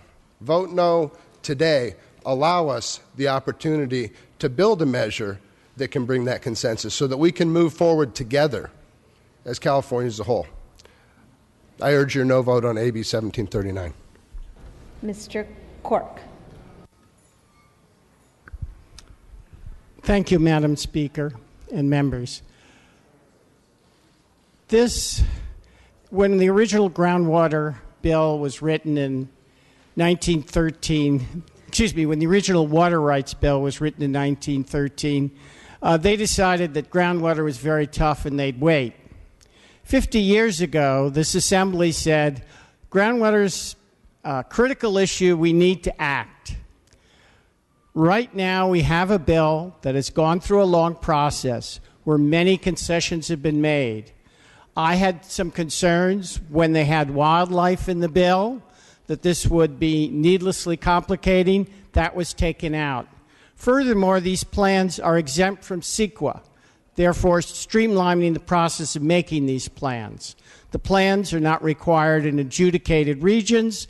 They're only for the 100 or so basins which are in critical shortages. Right now, the rule is he with the most money who can dig the deepest can empty the aquifer. We need to have rules beyond that. I think this is a very balanced approach. As far as adjudication goes, the adjudicated regions are exempt, and there will be, Senator Pavley has promised, a bill on accelerating the adjudicating process next year. In short, this is a modest bill. This is a bill that is 100 years too late. I urge your aye vote. Mr. Perea. Madam Speaker and members, I rise today to join the bipartisan chorus of opposition to this measure. While it's unfortunate, and I was hoping to not be in this position the last day of session, I was hopeful that we would be able to work out a compromise that really addressed the needs of every region in this state. But unfortunately, we were unable to. The water bond was invoked as this is the second opportunity for us to come together in a bipartisan way to do another thing that's big on water. I think it's important to note, colleagues, that we've been negotiating this water bond since 2009. After the last water bond passed, folks were not satisfied, so almost immediately we began renegotiating that again. But yet on groundwater, we're doing it in 2 weeks. Colleagues, it's too much, it's too fast. Now, I represent a district that is being disproportionately impacted by the overdraft of groundwater. So I recognize and I believe that we must do something about this problem. But the question that is in front of us today is AB 1739 the answer to that problem? And I stand here today to say, no, it is not. So I believe we must do more, and I believe we can do more, but the bill before us today is not the answer. And I would just like to put this a little bit into perspective, colleagues. I represent parts of my district where they have, for the last 2 years, received a 0% allocation of water. 0%. They've survived for the last several years by pumping the water from the ground. Now, we know what they're doing is unsustainable. We recognize that. But when you're getting 0%, what else are we going to do? Now, if there isn't very much concern or sympathy for the farmer, then I ask that you have some concern for the farm worker. Think about all of those towns that you drive by on the I-5, Mendota, Fireball, San Joaquin, Huron, all of these small farm worker towns who are almost at, some are at 30, 40% unemployment. I have one town in my district that we believe once the numbers come out, the unemployment numbers come out, will almost half of the town will be unemployed because of the drought. And now we're going to say that we can't pump the water out of the ground as we try to figure out how to get more surface storage water to those farms. Colleagues, this bill is going to put a lot of people out of work, and those people are the individuals who pick the crops that we all enjoy when we go out to our events and our dinners in our towns and here in Sacramento. Colleagues, I ask, before you cast your vote today, I ask that you think about that farm worker who's going to be put out of work. I ask that you think about these individuals who can't afford to go another day without a drop of water because they're hungry for the work, they need the work, and we have families and towns in my district that are drying up. We have school districts that are close to closing because we have families that are leaving because the work isn't there. This bill only makes that problem worse. Colleagues, I respectfully ask for a no vote. Ms. Grove. Thank you, Madam Speaker. I, too, join my Central Valley colleagues in rising against this bill, AB 1739. It has billions of dollars in new fees to implementation of groundwater management plans that meet the standards of this bill, and it gives the State Water Department of Resources full control and regulatory authority over our groundwater use and its basins.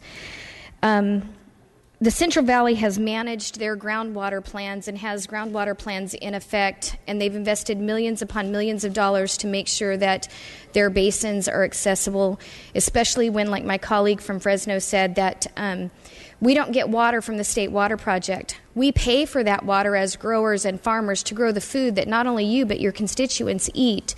So we pay for, our farmers and growers pay for their full price for the water that's supposed to be delivered to them by the State Water Project. It's like going to the grocery store and paying $100 for groceries and walking out with nothing. Because over the last couple of years, we've gotten nothing in the Central Valley, a zero water allocation or a next to nothing. I think it went to 5% last year to grow the food that your constituents eat.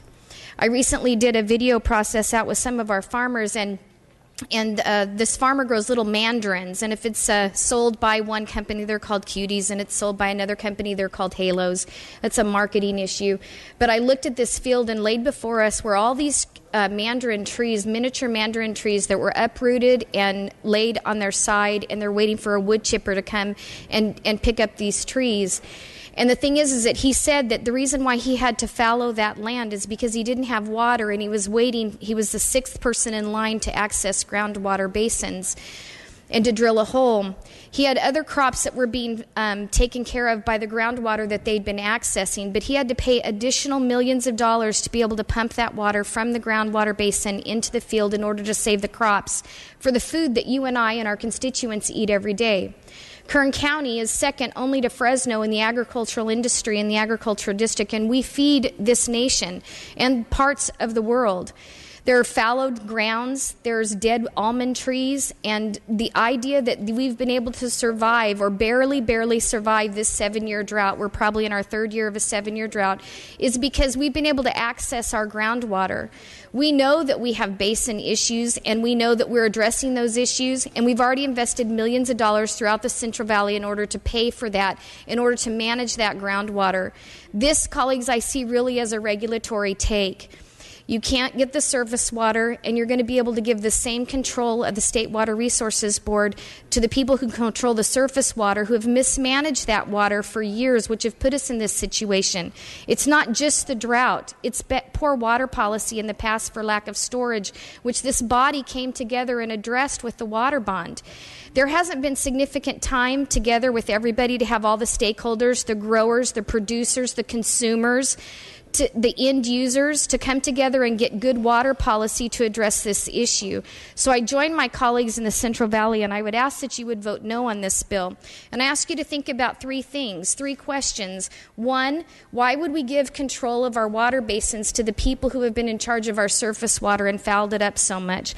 And 2, what civilized society destroys its own food source? I mean, think about that for a second. We produce more agricultural products in the state of California than almost any other state in the nation. And we're going to destroy our own food source by lack of water and controlling that water. And why on God's green earth would we give environmentalists control over our groundwater and they don't want to let us grow food in the first place? It's a sad place to be, and I would ask that everybody just put this on hold, wait, come together. We had logical heads come with the Central Valley representatives, with and I don't know where he's from, and point of personal privilege, Mr. Gray and Mr. Perea, and all of them coming together to work out the water bond deals with the people on the north side of the state and making that a successful thing where it went off this floor with a full bipartisan vote. And I would ask you to do the same thing with the groundwater basin issue, because this is a very serious issue. That farmer that I just told you about that uprooted all those mandarin trees, 30 I asked him a seconds. question and I said, if you got water today, how long would it take you to produce these trees to put baby cuties or halos back in the lunch boxes of our kids? And he said 7 years. So we're already far behind because of the water crisis. I ask you not to make it worse. Please vote no. Mr. Bigelow. Thank you, Madam Speaker. I rise in opposition to AB 1739. There are currently 2 bills on the floor that will have a serious impact on groundwater management in our state, SB 1168 and this one. I have major concerns with both bills. I agree that there are water basins, groundwater basins, that are in trouble and are in need of proper management. We should be doing everything in our power to bring those basins that are not properly managed up to par with those that are. If we want to go after those basins, we should do just that, though. Establishing brand new standards for management and giving the State Water Board discretion to take over areas where there are no significant problems is just plain wrong. It's troubling that this bill would impose sweeping changes to a century's worth of groundwater law across basins that are doing just fine. Another concern I have with this bill is that it contains multiple provisions that will allow environmental attorneys future opportunities to file lawsuits and try to lay claim on groundwater rights. These include establishing brand new standards of, quote, sustainable management and requiring that, quote, beneficial uses of surface water to be constructed in a sustainability plan, authorizing the state board to intervene where there is an impact on, quote, interconnected surface water, and authorizing the Department of Fish and Wildlife to prioritize additional groundwater basins for their environmental values, forcing those local property owners and agencies to follow the dictates of this bill. These changes create a great deal of uncertainty for the ability of groundwater users to exercise their rights going forward. Taken as a whole, I'm afraid this bill is just another environmental grab rather than a realistic effort to improve groundwater management. Our surface water supplies have suffered because of environmental divisions that largely has gone and led to groundwater depletions we have today. Members, we heard a few moments ago in an introduction to this bill that there was no groundwater laws, that we hadn't done anything. That's absolutely not true. Time and time again, this body and the governor have come together and signed laws into place. AB 3030 was one of those that was put in place for our water management agencies to adhere to. They've been trying to do that. And in fact, other legislative actions have taken place that have afforded those entities to qualify for state and federal dollars by doing just what we've asked, manage your districts. They've done just that. This is totally a fabricated action. What's happened is our surface water that was being used for the groundwater recharge has been diverted for environmental purposes. Now the interconnectivity that is being talked about here is going to divert our groundwater and connect the two so that no longer will our farmers or our local entities be able to manage those districts. And in fact, it goes even farther. How many of you are aware that you had your private personal information protected under the current laws that we have? But under this bill that we have before us right here, that's being given away. Now you're going to be given, now anybody who wants to know anything about you will be given that opportunity. It saddens me that in addition to all of that, there are basins that are being specifically deleted from management. In fact, we can go under the section 10-10724. Entities under that section will not have to participate It goes farther. In fact, under Section 10726.8, it exempts all of the state of California entities. UCs won't be included. The CSUs won't be included. Community campuses. 30 seconds. Our own lands are excluded. How are we going to manage, members? This document is incomplete.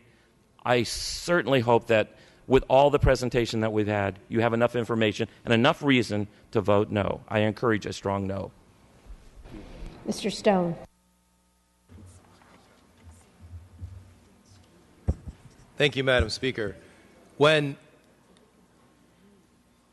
the water conversation came to the city of Seaside a number of months ago in the broader conversation of the water bond and what we need to do in California with respect to water, most of that discussion was about groundwater.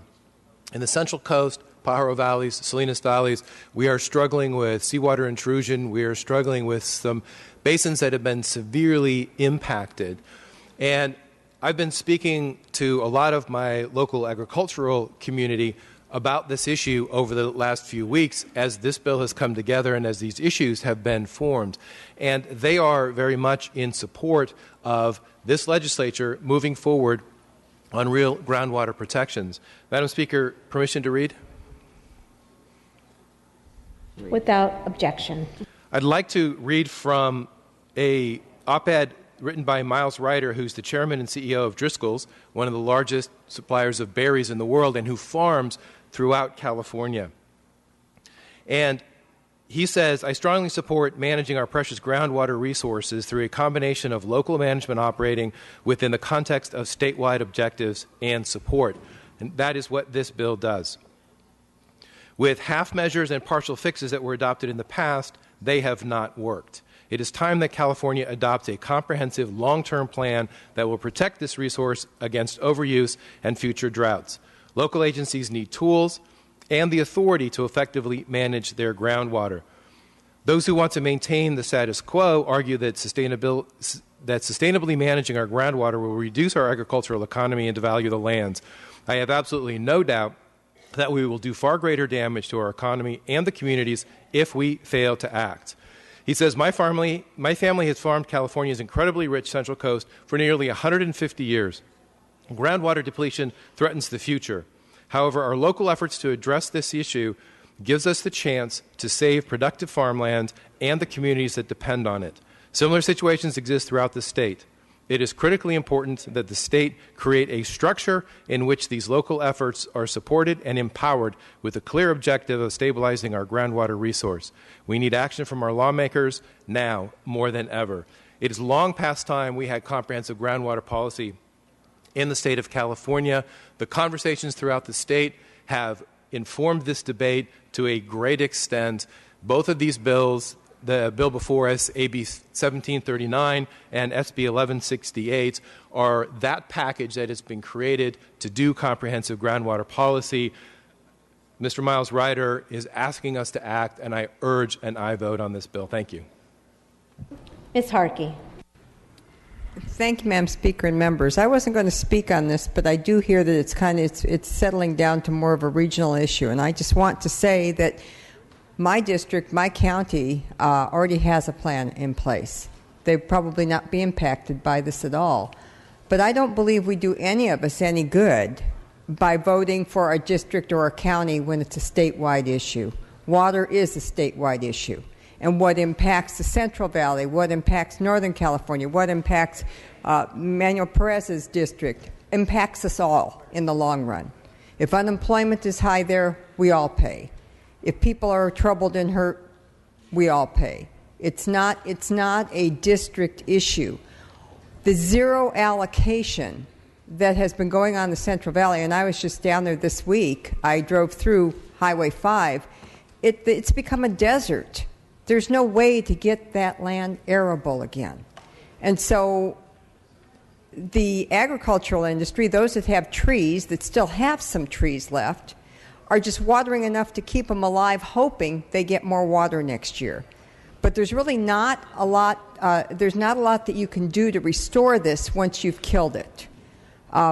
So the zero allocation of the surface water that was a state, it's a state mandate, they determine who gets what, has really wiped out a whole agricultural area and a lot of people around it, a lot of towns, communities, and also our agriculture for our state. That's just not right. And to give a state agency for what works in Orange County may not work in the Central Valley. Groundwater is a whole different thing, and I respect the gentleman from the Central Coast saying that they have their issues and they really need some groundwater management. I have no doubt that that's very, very true. But what I can tell you is seems to be a one-size-fits-all that might work in certain groundwater basins, but it's not going to work in the others. And it's not going to work where there's a combination of groundwater and surface water dearth that has been created by the state planning or the EPA. And so what I'm saying is that, I could support this and have no problem doing it, but I can't do it in good conscience because I look at the people around me, I know the state we live in, and the 6 years I've been here, and the relationships I've made, and the districts that I've visited, which have been up and down the state. And I can tell you that this will hurt a lot of people, and there's nothing wrong with beginning the process, but let's just not end it here. Let's work on it a little bit more. There's many of you that have a lot of years to work on this. We're in the middle of a drought. It seems like it's an emergency, because it is an emergency, but that didn't happen overnight, and it didn't just happen because we lost rain. It's happened because we didn't do some planning. Now, we've done some planning. The bond is coming. We need to address groundwater, and I know that there's many of you here that will have plenty of time to do that, and maybe over the next year or two. And that's when you're really going to need to tackle this. There will be some areas that will need to tackle it sooner if they're getting seawater and other problems with the groundwater. But we don't have to do this statewide. I strongly recommend that you either lay off or vote no for right now and carry this conversation on. Thank you very much, and I would appreciate a no or a not voting. Mr. Chavez.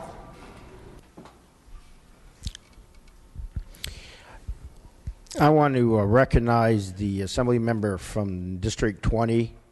I thought his comments were very good in understanding it's a serious problem that's gone on for some years. Also like to recognize the Assembly member from Seaside. Thought his comments were well taken. I know some of the comments both of them made are comments I'm receiving in San Diego from the people in my district as they see it. But this is a big issue when you start redefining terms versus a safe yield versus a sustainable yield. Often here in the Assembly, we will take on things that we can push through with on a very few votes. Some of them really, when you think about it, aren't that all impactful. But this is a big deal. When you talk about water in California, it's the whole history of the state. I was very proud to see how we did the water bond as a body.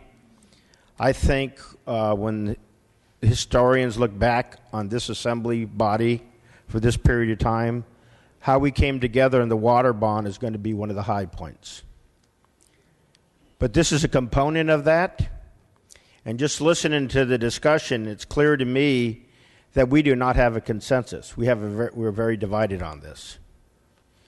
And this is too large of an issue to look at it strictly from your district, though I recognize this is a problem for 100 years.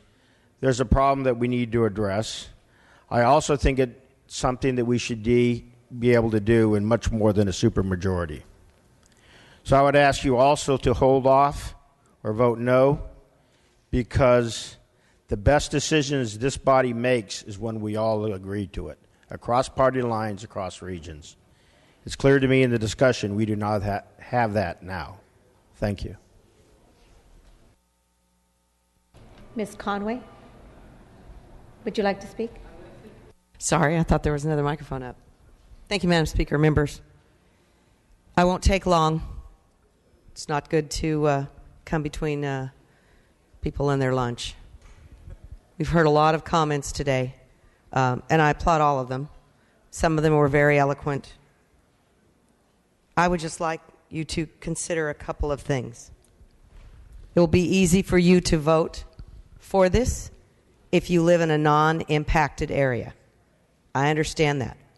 I know many of you are getting phone calls from people saying, you need to vote for this.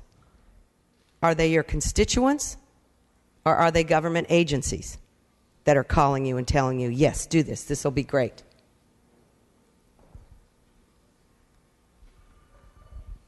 Some of you live in an area that are already working on these issues, and I applaud that, and that's great. These are areas that have water. Where I live, there is water. We have no access to it.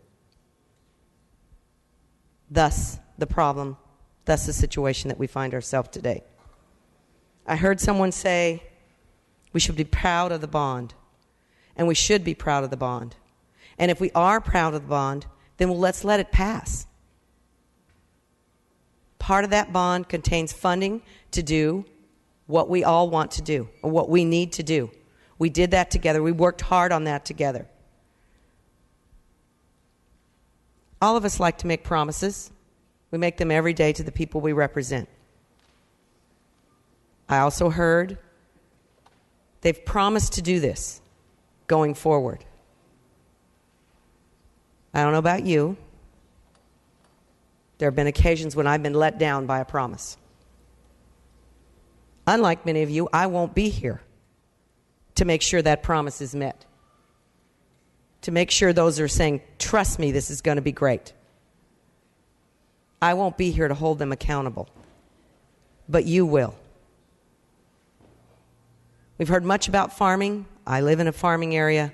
The disadvantaged communities that are impacted where I live are of utmost importance, and they are in the news every day.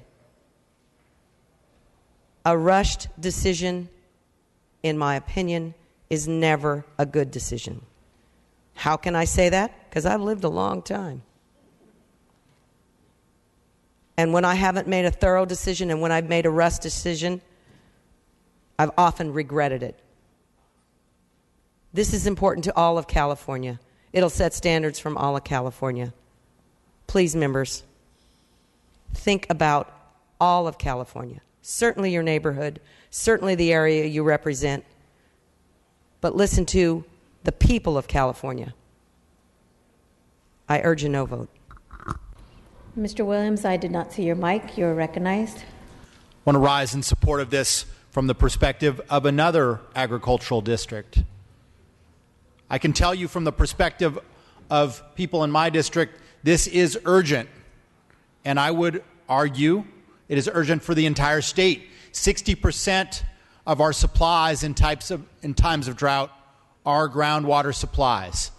And right now, without adequate planning or resource conservation, the people with the deepest straw get water, people with the deepest well get water, and the people with shallower wells or no wells at all, they're out of luck.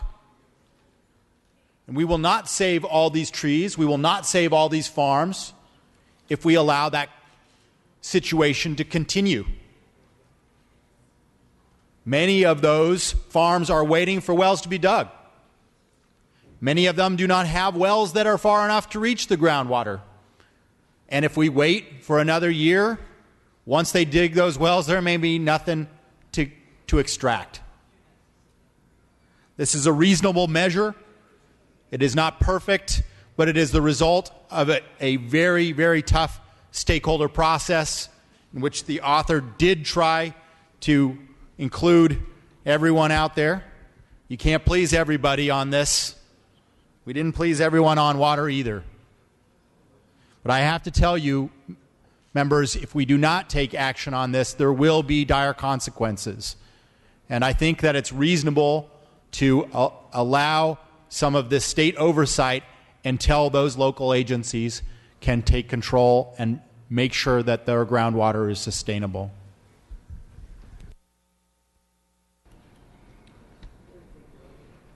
Madam Speaker, you have the floor. Thank you, Madam Speaker.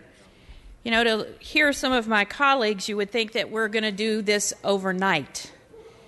I want to remind people that there's going to be 2 years to form a board, 5 years to have a plan, 7 years for some communities that have some other difficulties to have a plan.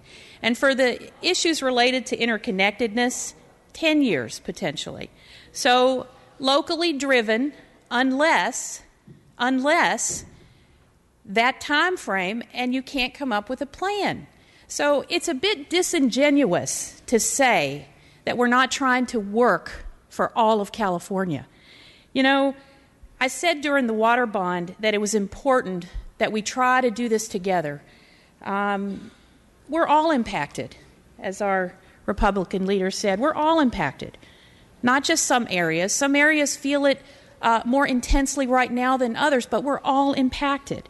The state cannot manage water in California until we manage groundwater. We can't focus or be accountable with our bond funds until we manage groundwater. What farmers and businesses and individuals need is reliability. You cannot have reliability with no plan to manage groundwater. We have people in the state whose wells are going dry. We can't tell them to wait. AB 1739 is sensible, it's reasonable, it's an effective way to address a critical issue. Again, as I said during the water bond, it's our responsibility to do this work. It's our responsibility to do a groundwater management plan. And I actually expect us to honor that responsibility for every person in California. What we have here to do today is critical. I expect that we need to do this work for our constituents and for our state. This is the next most important thing that we are going to do following what we were able to come together and do. And I think you know that we took an extra few days because we were trying very hard to figure out how to hear every voice from every part of the state. And so again, I say we have a plan that recognizes that this is difficult. We need to do this today. I expect we will do our job and we will do this today. I urge and I vote. Ms. Yamada. Thank you, Madam Speaker and members. I wasn't planning to speak today and did not mean to speak after Madam Speaker, but just feel compelled to add a perspective. Having listened to both the chair of the Agriculture Committee and the chair of the Assembly Water Parks and Wildlife Committee, both committees that I have served on continuously the past 6 years, to have very divergent views on AB 1739 certainly is weighing heavily, I think, on all of us. But with the years that I have served on both those committees and the unfortunate circumstance that I think was not responded to necessarily earlier in my tenure, my hope was that those two committees 6 years ago could have met jointly to discuss some of these issues. But I want to follow on the comment that our esteemed minority leader just made, and that is that those of us that are not going to be back here potentially, there's always some possibility, but you want to deal with things when you have the opportunity to do so, because there are no tomorrows. So I'm going to reverse the logic that the minority leader used to say that those of us that will not be back next year for one reason or another should take this opportunity in California history to take a position in support of this measure. One of my favorite sayings in the Water Committee is that we are going to continue to argue about water rights until we have no water left. And we are at that point in our state now.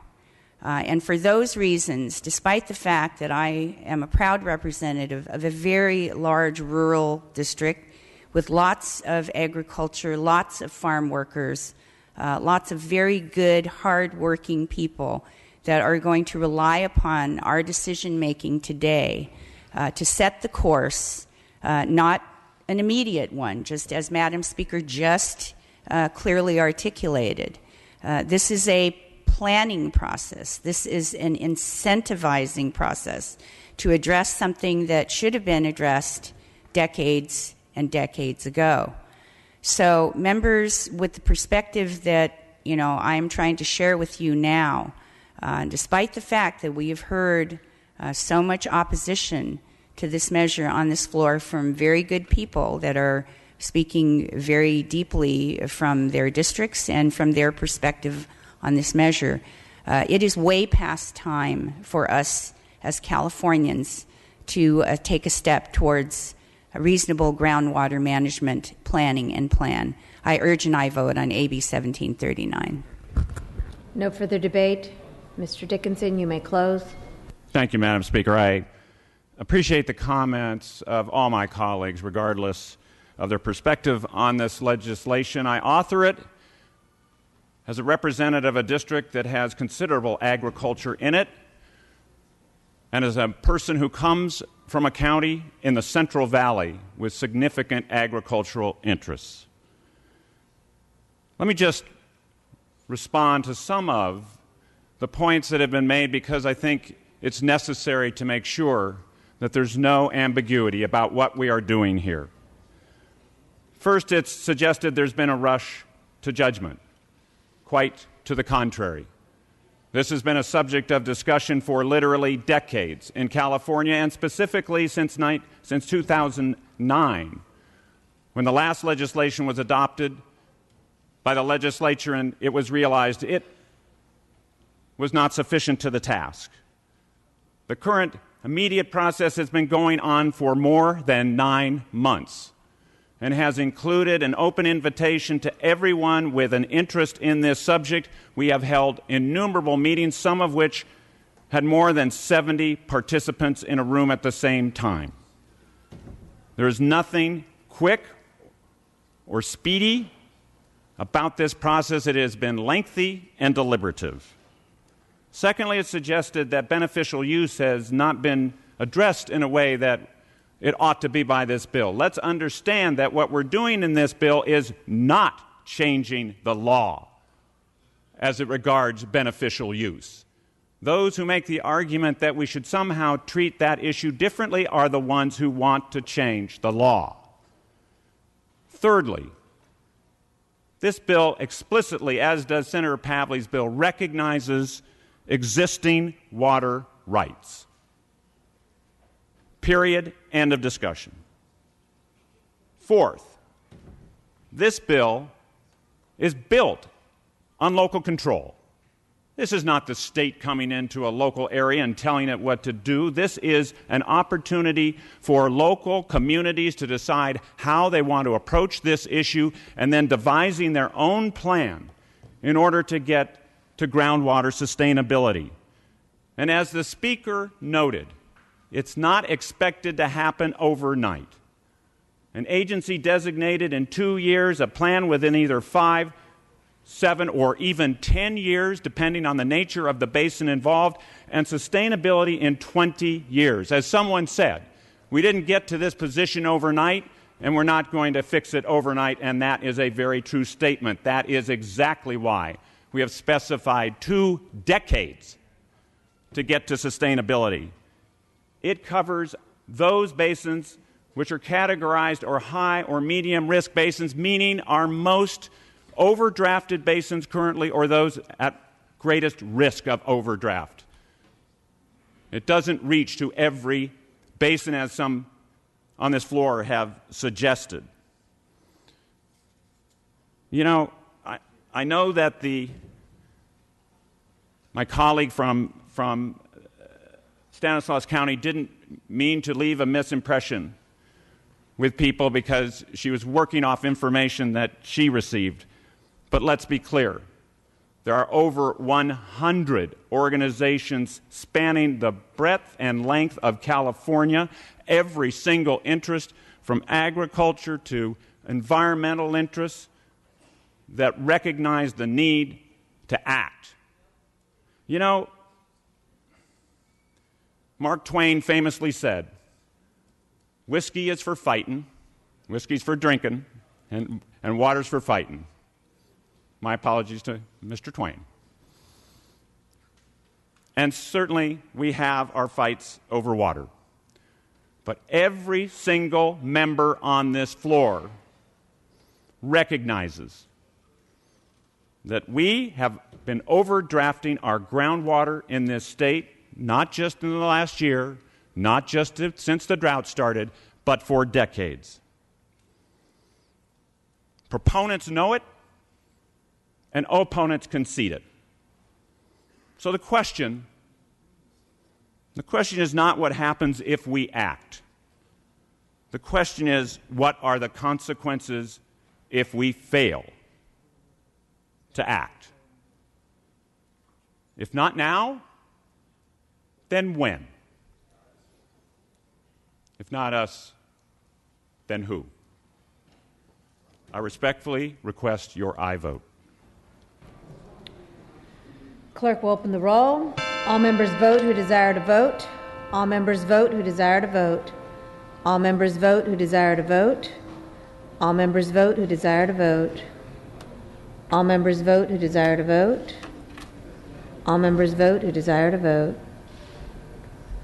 All members vote who desire to vote.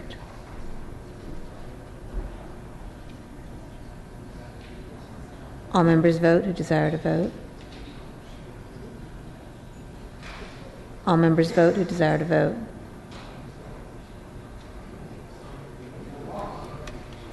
All members vote who desire to vote. All members vote who desire to vote.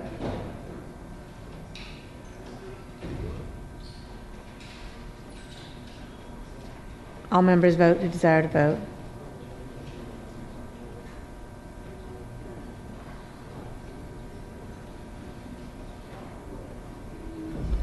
All members vote who desire to vote. All members vote who desire to vote.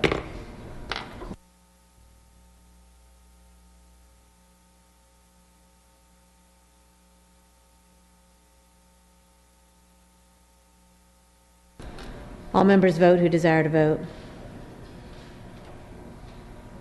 All members vote who desire to vote.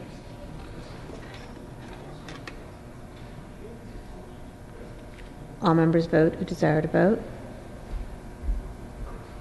All members vote who desire to vote.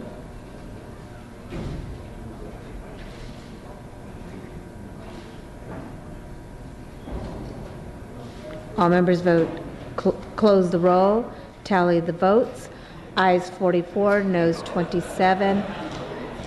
Measure. Senate amendments are concurred in.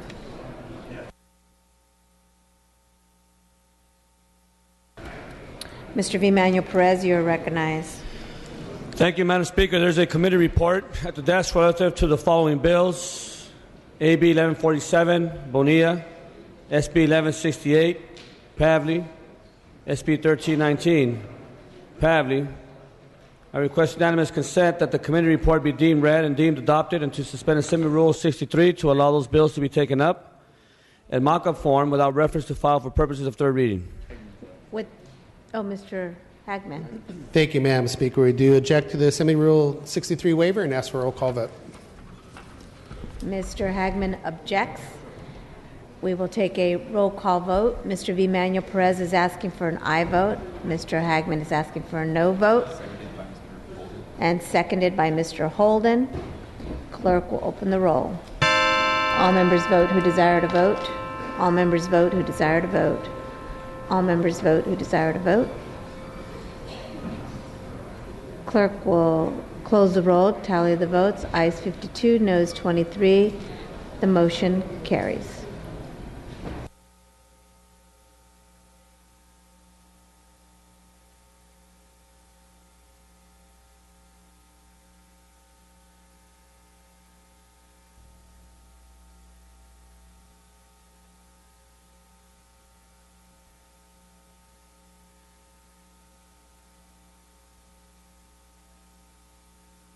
Without reference to file, we will be taking up SB 1168. Clerk will read. Senate Bill 1168 by Senator Pavley, an act relating to groundwater. Mr. Dickinson. Thank you, Madam Speaker. SB 1168 is the other half of the groundwater management package. And given the lengthy debate that we have just enjoyed, I will limit my remarks to describing what SB 1168 does and refrain from broader comments. SB 1168 requires that groundwater be sustainably managed in basins and subbasins deemed to be medium and high priority by DWR. It exempts the more than 25 basins where groundwater management has already been determined through a court adjudication. And likewise, the legislation recognizes and preserves the rights of special district agencies to comply with the statute in their unique area. For all other high and medium priority basins, the bill sets deadlines. We've discussed that before for the formation of agencies and the development of plans. This is the legislation that essentially sets up the local mechanism for developing and implementing plans, and I would respectfully request an aye vote. Mr. Logue, you're recognized. Thank you, Madam Speaker. I oppose SB 1168, and I have permission to read. Without objection. Members, this is real interesting when you look at the opposition and the support. You see the agencies support a few agencies, but listen to the opposition, and you'll realize that the wealth creators are the ones that oppose this bill. The people who hire the citizens in your district are the ones that oppose this bill. That maybe there's something in this bill that really is alarming and devastating to the industry, which is the best industry, ag, in the entire country.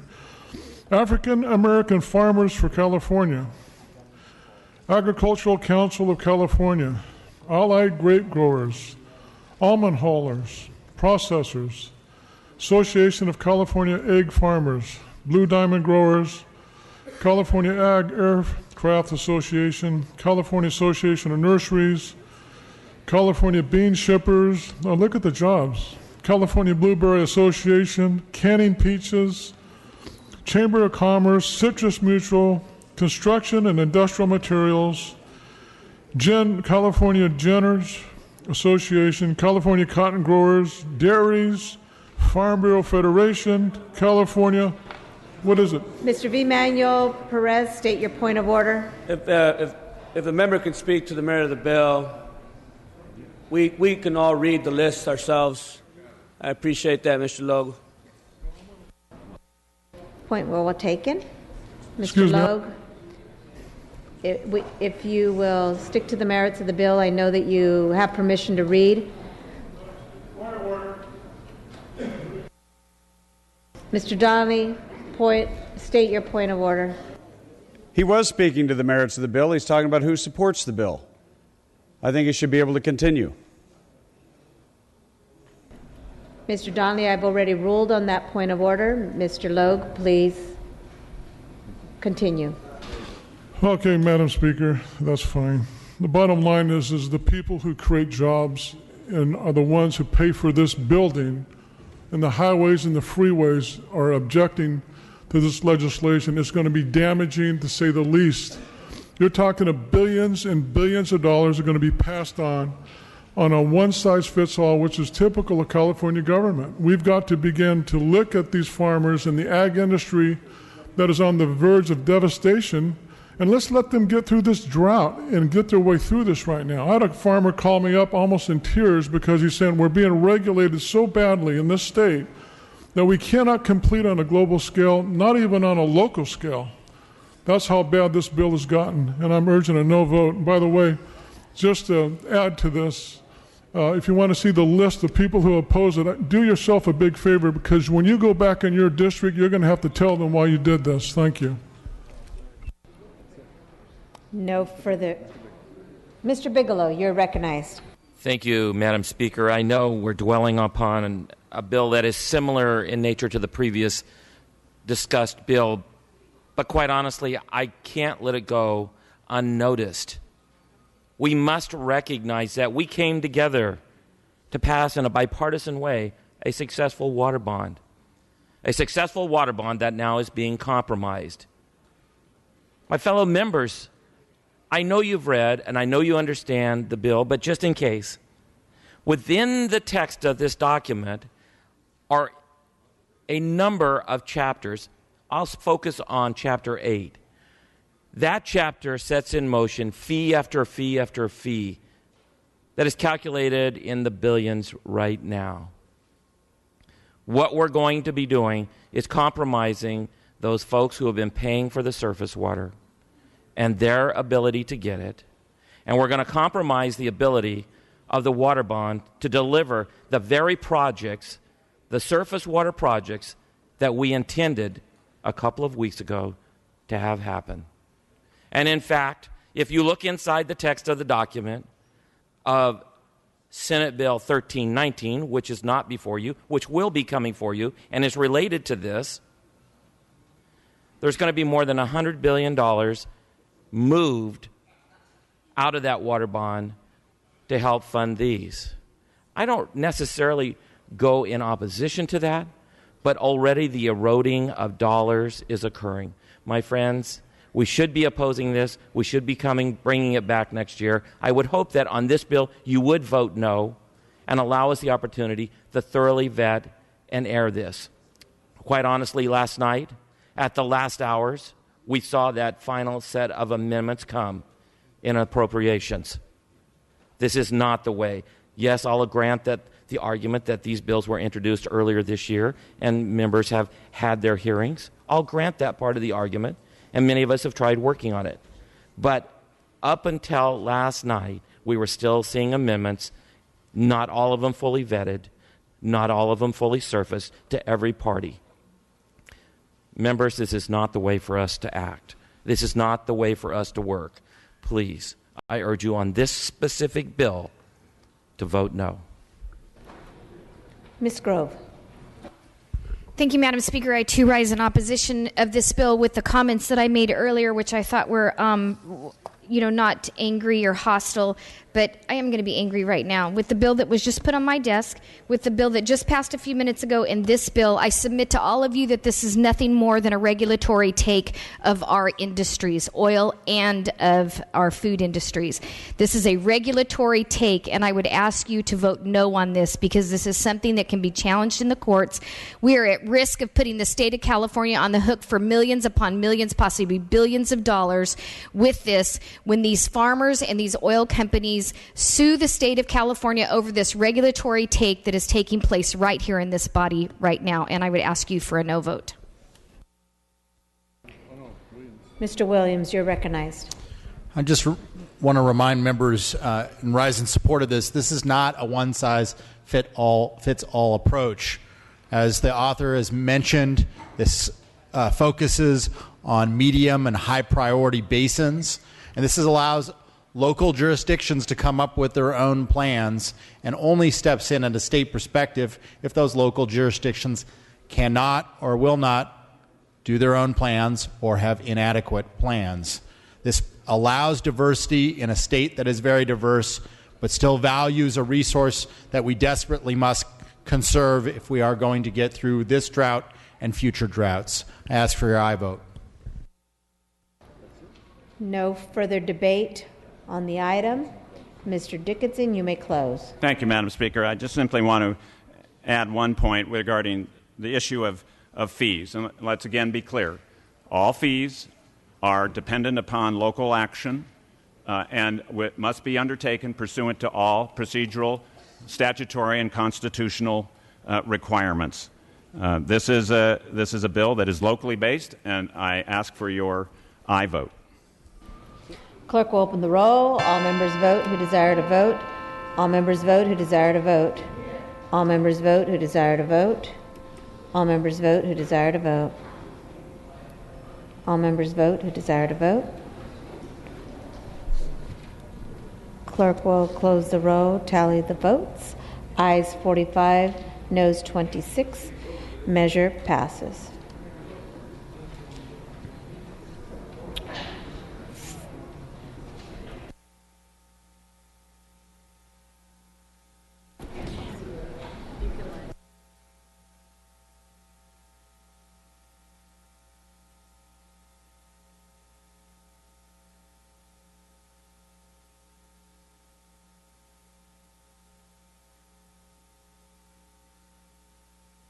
Members, we're going to move to SB 1319 without reference to file, and if you would like to review the language, there is a mock-up on your desktop, and there is an icon on your desktop that you can click on that will bring the language up.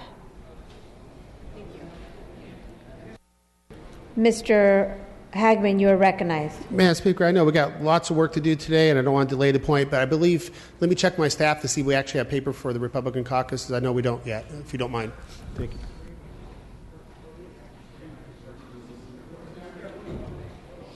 So it appears that you do have language, and it's being distributed at this time to the Republican members. Mr. Perez, you're recognized.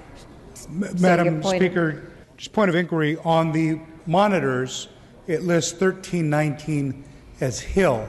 On the board, it lists 1390 Pavley. So it's same substance.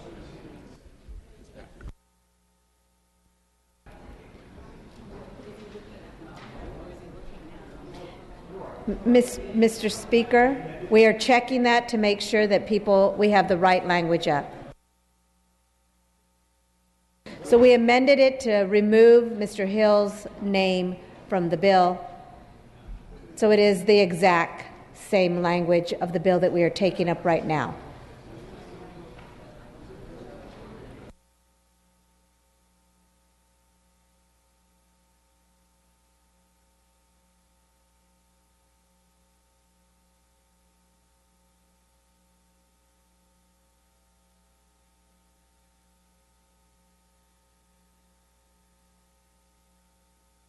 Mr. Dickinson, I'm asking you, we are going to proceed on this item. The clerk will read. Senate Bill 1319 by Senator Pavley, an act relating to groundwater. Mr. Dickinson. Thank you, Madam Speaker. SB 1319 consists of some limited amendments to the Groundwater Sustainability Management Act legislation that we've been discussing. These amendments have been requested by the administration to clarify key provisions of AB 1739, which we have just approved. SB 1319 does three things. First, it delays for 3 years any water board authority to intervene in a basin that is not in overdraft but is causing significant depletions of interconnected surface waters. We've referred to this point earlier in the debate. It is to make sure that in those places where there is a question of interconnectivity, there is additional time for a basin to assess that, analyze it, evaluate it, and develop their plan accordingly at the local level. Second, the bill clarifies that the Water Board is required to exclude from probationary status any portion of a basin for which a groundwater sustainability agency is in compliance with the sustainability goals. So what this really speaks to is the fact that in some basins you may have an entity in a portion of the basin which is doing everything that it ought to be and needs to be doing under the legislation, and in a portion of the basin you may have a geographic area or agency which is not. If the Water Board ultimately does need to come into the area on a probationary basis, those who are the good actors would not be touched by anything the Water Board does. The Water Board would only deal with that area or that agency which is not making necessary progress toward developing and implementing a sustainability plan. And thirdly, the bill clarifies that the Water Board is required to include in any interim plan it might create those existing groundwater sustainability plans and any elements of groundwater plans that comply with or aid in complying with sustainability goals. In the Bill 1730, AB 1739 has existed. This was allowed but not required. We're making it a requirement in these amendments to ensure that the good work of those at the local level is in fact required to be honored by the state board. With that, I would respectfully request an aye vote. Mr. Nastandi. Thank you, Madam Speaker. I rise in support of the bill, as Assemblyman Dickinson adequately explained. The amendments, I think the heart of it is we're recognizing agencies that have done this work, that are moving in the right direction, that they be recognized in the bill of that work and of those standards that they have met or are attempting to meet. And I want to thank Senator Pavley for her work and openness to amend the bill, and I urge an aye vote. Mr. Cooley, you're recognized. Colleagues, I am pleased to rise in support of this bill. This is a very important bill to my constituents here in Sacramento County. You know, colleagues, it's funny where we get our wisdom in life. Long ago, I watched the original Rocky movie. There's a bit of eternal wisdom I gained from the Rocky movie, discussing his relationship with Adrian. There's a conversation that takes place in which he says, I've got gaps, she's got gaps, together we fill gaps. Colleagues, I know professionally that there are so many issues that come to us, and we may have proficiency in some, but not in all. And we end up of necessity having to turn to people who have knowledge, insight that can fill our gaps. I actually consider myself having great proficiency on a broad front from my career. Yet in the area of water, I know that's an area where I've had gaps. Shortly upon my swearing in December 2012, I started reaching out to my own water agencies here in Sacramento County. We have a great many of them. They provide the local water. And I just recognized that in order to understand this issue, I needed to be open to working with my agencies. With these amendments in this bill, which in part come out of a conversation that I had with the governor's office earlier this week, early in the morning, there are some safeguards that put in to protect areas of well-managed basins. There's some greater flexibility for local water agencies.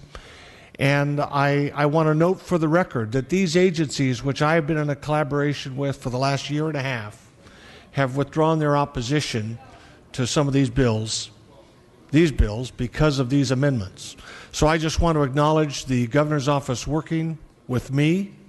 I want to acknowledge the input from my local water agencies, and I just rise in support of this bill with these amendments. Mr. Dickinson, do you have anything else to add? You may close. Only that I'd like to thank all those who've worked so hard on this package, on this legislation. I would respectfully request an aye vote. Clerk will open the roll. All members vote who desire to vote. All members vote who desire to vote.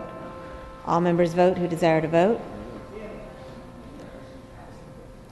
Clerk will close the roll, tally the votes. Ayes 48, noes 25. Measure passes. Mr. V. Manuel Perez, you're recognized for your motions. Thank you, Madam Speaker. I request unanimous consent to suspend Assembly Rule 45.5 to allow Assemblymember Dickinson to speak in adjournment in memory today. Without objection, the request is granted. You can. Thank you, Madam Speaker. The request of the author and pursuant to Assembly Rule 78, please send the following bill to the inactive file item 20 SB 1193 Evans by Amada. The clerk will note. Mr. V. Manuel Perez. Yes, Madam Speaker, I request unanimous consent to suspend Joint Rule 62A, the file notice requirements to allow the Agriculture Committee to meet and to hear AB 1175 by Mr. Bocanegra today upon call of the chair in the Rules Committee room. Mr. Hagman, you're recognized. Thank you, Madam Speaker. We do object to the suspension of Rule 62A and ask for a roll call vote. Mr. Hagman objects. He is asking for a roll call vote. Mr. V. Manuel Perez is asking for an aye. Mr. Hagman is asking for a no. Mr. V. Manuel Perez is asking for an aye. Clerk will open the roll. All members vote who desire to vote. All members vote who desire to vote. All members vote who desire to vote. Clerk will close the roll, tally the votes. Ayes 53, noes 21. Motion carries. Mr. V. Manuel Perez, you're recognized. Because it was the one. I'm sorry. Yeah, the one that was supposed to go to inactive was Corbett's. Let's find out. Yes, Madam Speaker, at the request of the author and pursuant to Assembly Rule 96, I request unanimous consent to withdraw SCR 140 Evans and HR 55 Riley Thomas and order them to third reading. Without objection. Mr. V. Manuel Perez. Madam Speaker, I request unanimous consent to suspend Assembly Rule 63 to allow the authors or floor managers to take up H.R. 55, Ridley Thomas, S.C.R. 140, Evans, and S.J.R. 17, Anderson, without reference to file for the purpose of third reading. Without objection. Mr. V. Manuel Perez. Yes, Madam Speaker. SB 605, Lara, is at the desk at the request of the author and pursuant to Assembly Rule 99. I request unanimous consent to rescind the action whereby SB 605, Lara, was passed to the Senate on August 20, 2014, and to return the bill to the third reading file.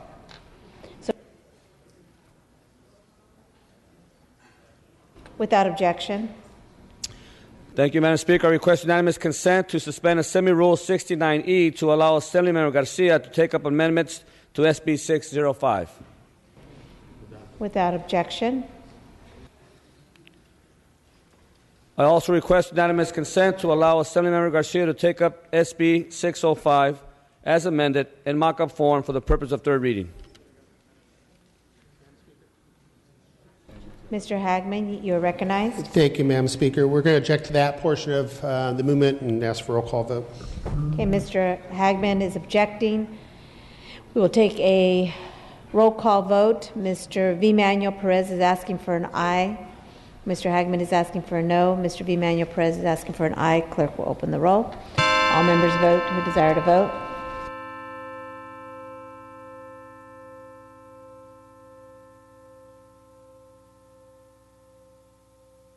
Clerk will close the roll, tally the votes. Ayes 53, noes 22. Motion carries.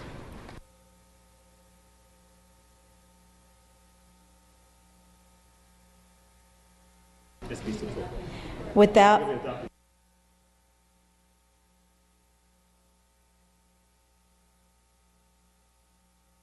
Clerk will read SB 605 with amendments. Senate Bill 605 with amendments by Assemblymember Garcia.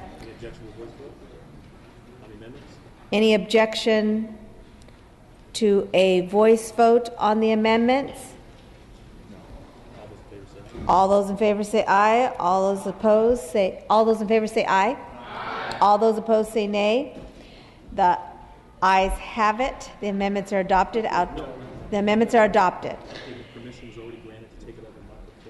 Permission was already granted to take up in mock-up form.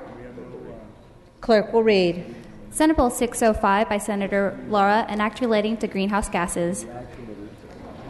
Ms. Garcia. Madam Speaker and members, the amendments we just took removed all opposition to this bill we previously saw. SB 605 is authored by Senator Lara and Pavley. This bill simply requires the ARB to develop a strategy to address short-lived climate pollutants by January 1st, 2016. Short-lived climate pollutants such as diesel soot, methane, and refrigerant coolants have been proven to warm the earth more quickly than traditional greenhouse gases. They are also a significant impediment to public health, especially in disadvantaged communities. SB 605 does not increase or decrease the ARB's authority. Recent amendments ensure this. It simply ensures that they have a strategy in place to address this type of pollution while improving public transparency and interagency coordination. SB 605 has no opposition. I respectfully ask for an aye vote and ask for immediate transmittal to the Senate. Mr. Mr. Pereira, you have the floor. Thank you, Madam Speaker. I just want to rise to support this. I just wanted to publicly thank the author for taking the amendments. I know that when the bill first came up, there were a lot of concerns raised by many members of this body, including myself. And I appreciate the author listening to those concerns and actually fixing the bill. And so I respectfully ask for an aye vote. Ms. Buchanan, did you want to speak on this item? I just wanted to note that I have nothing on this. The bill, the analysis, I don't have anything on this bill. The bill's on the desktop. The bill is on the desktop. We will get someone to come by and help you.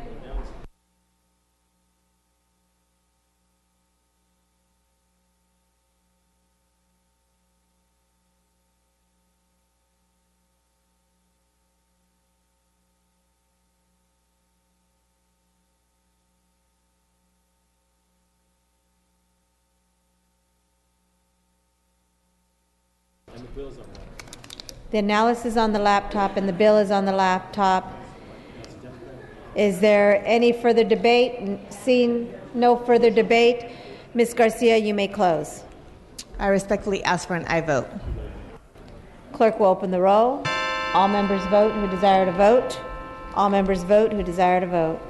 All members vote who desire to vote. All members vote who desire to vote.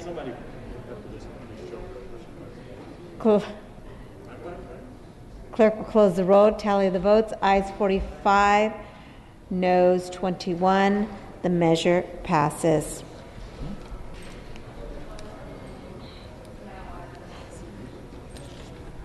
So, members,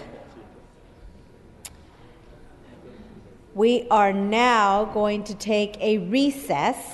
It is 1:11, and we will return at 3 p.m. We will return to the floor at 3 p.m. The Agriculture Committee will meet upon recess in the Rules Committee. The Agriculture Committee will meet in the Rules Committee room upon recess.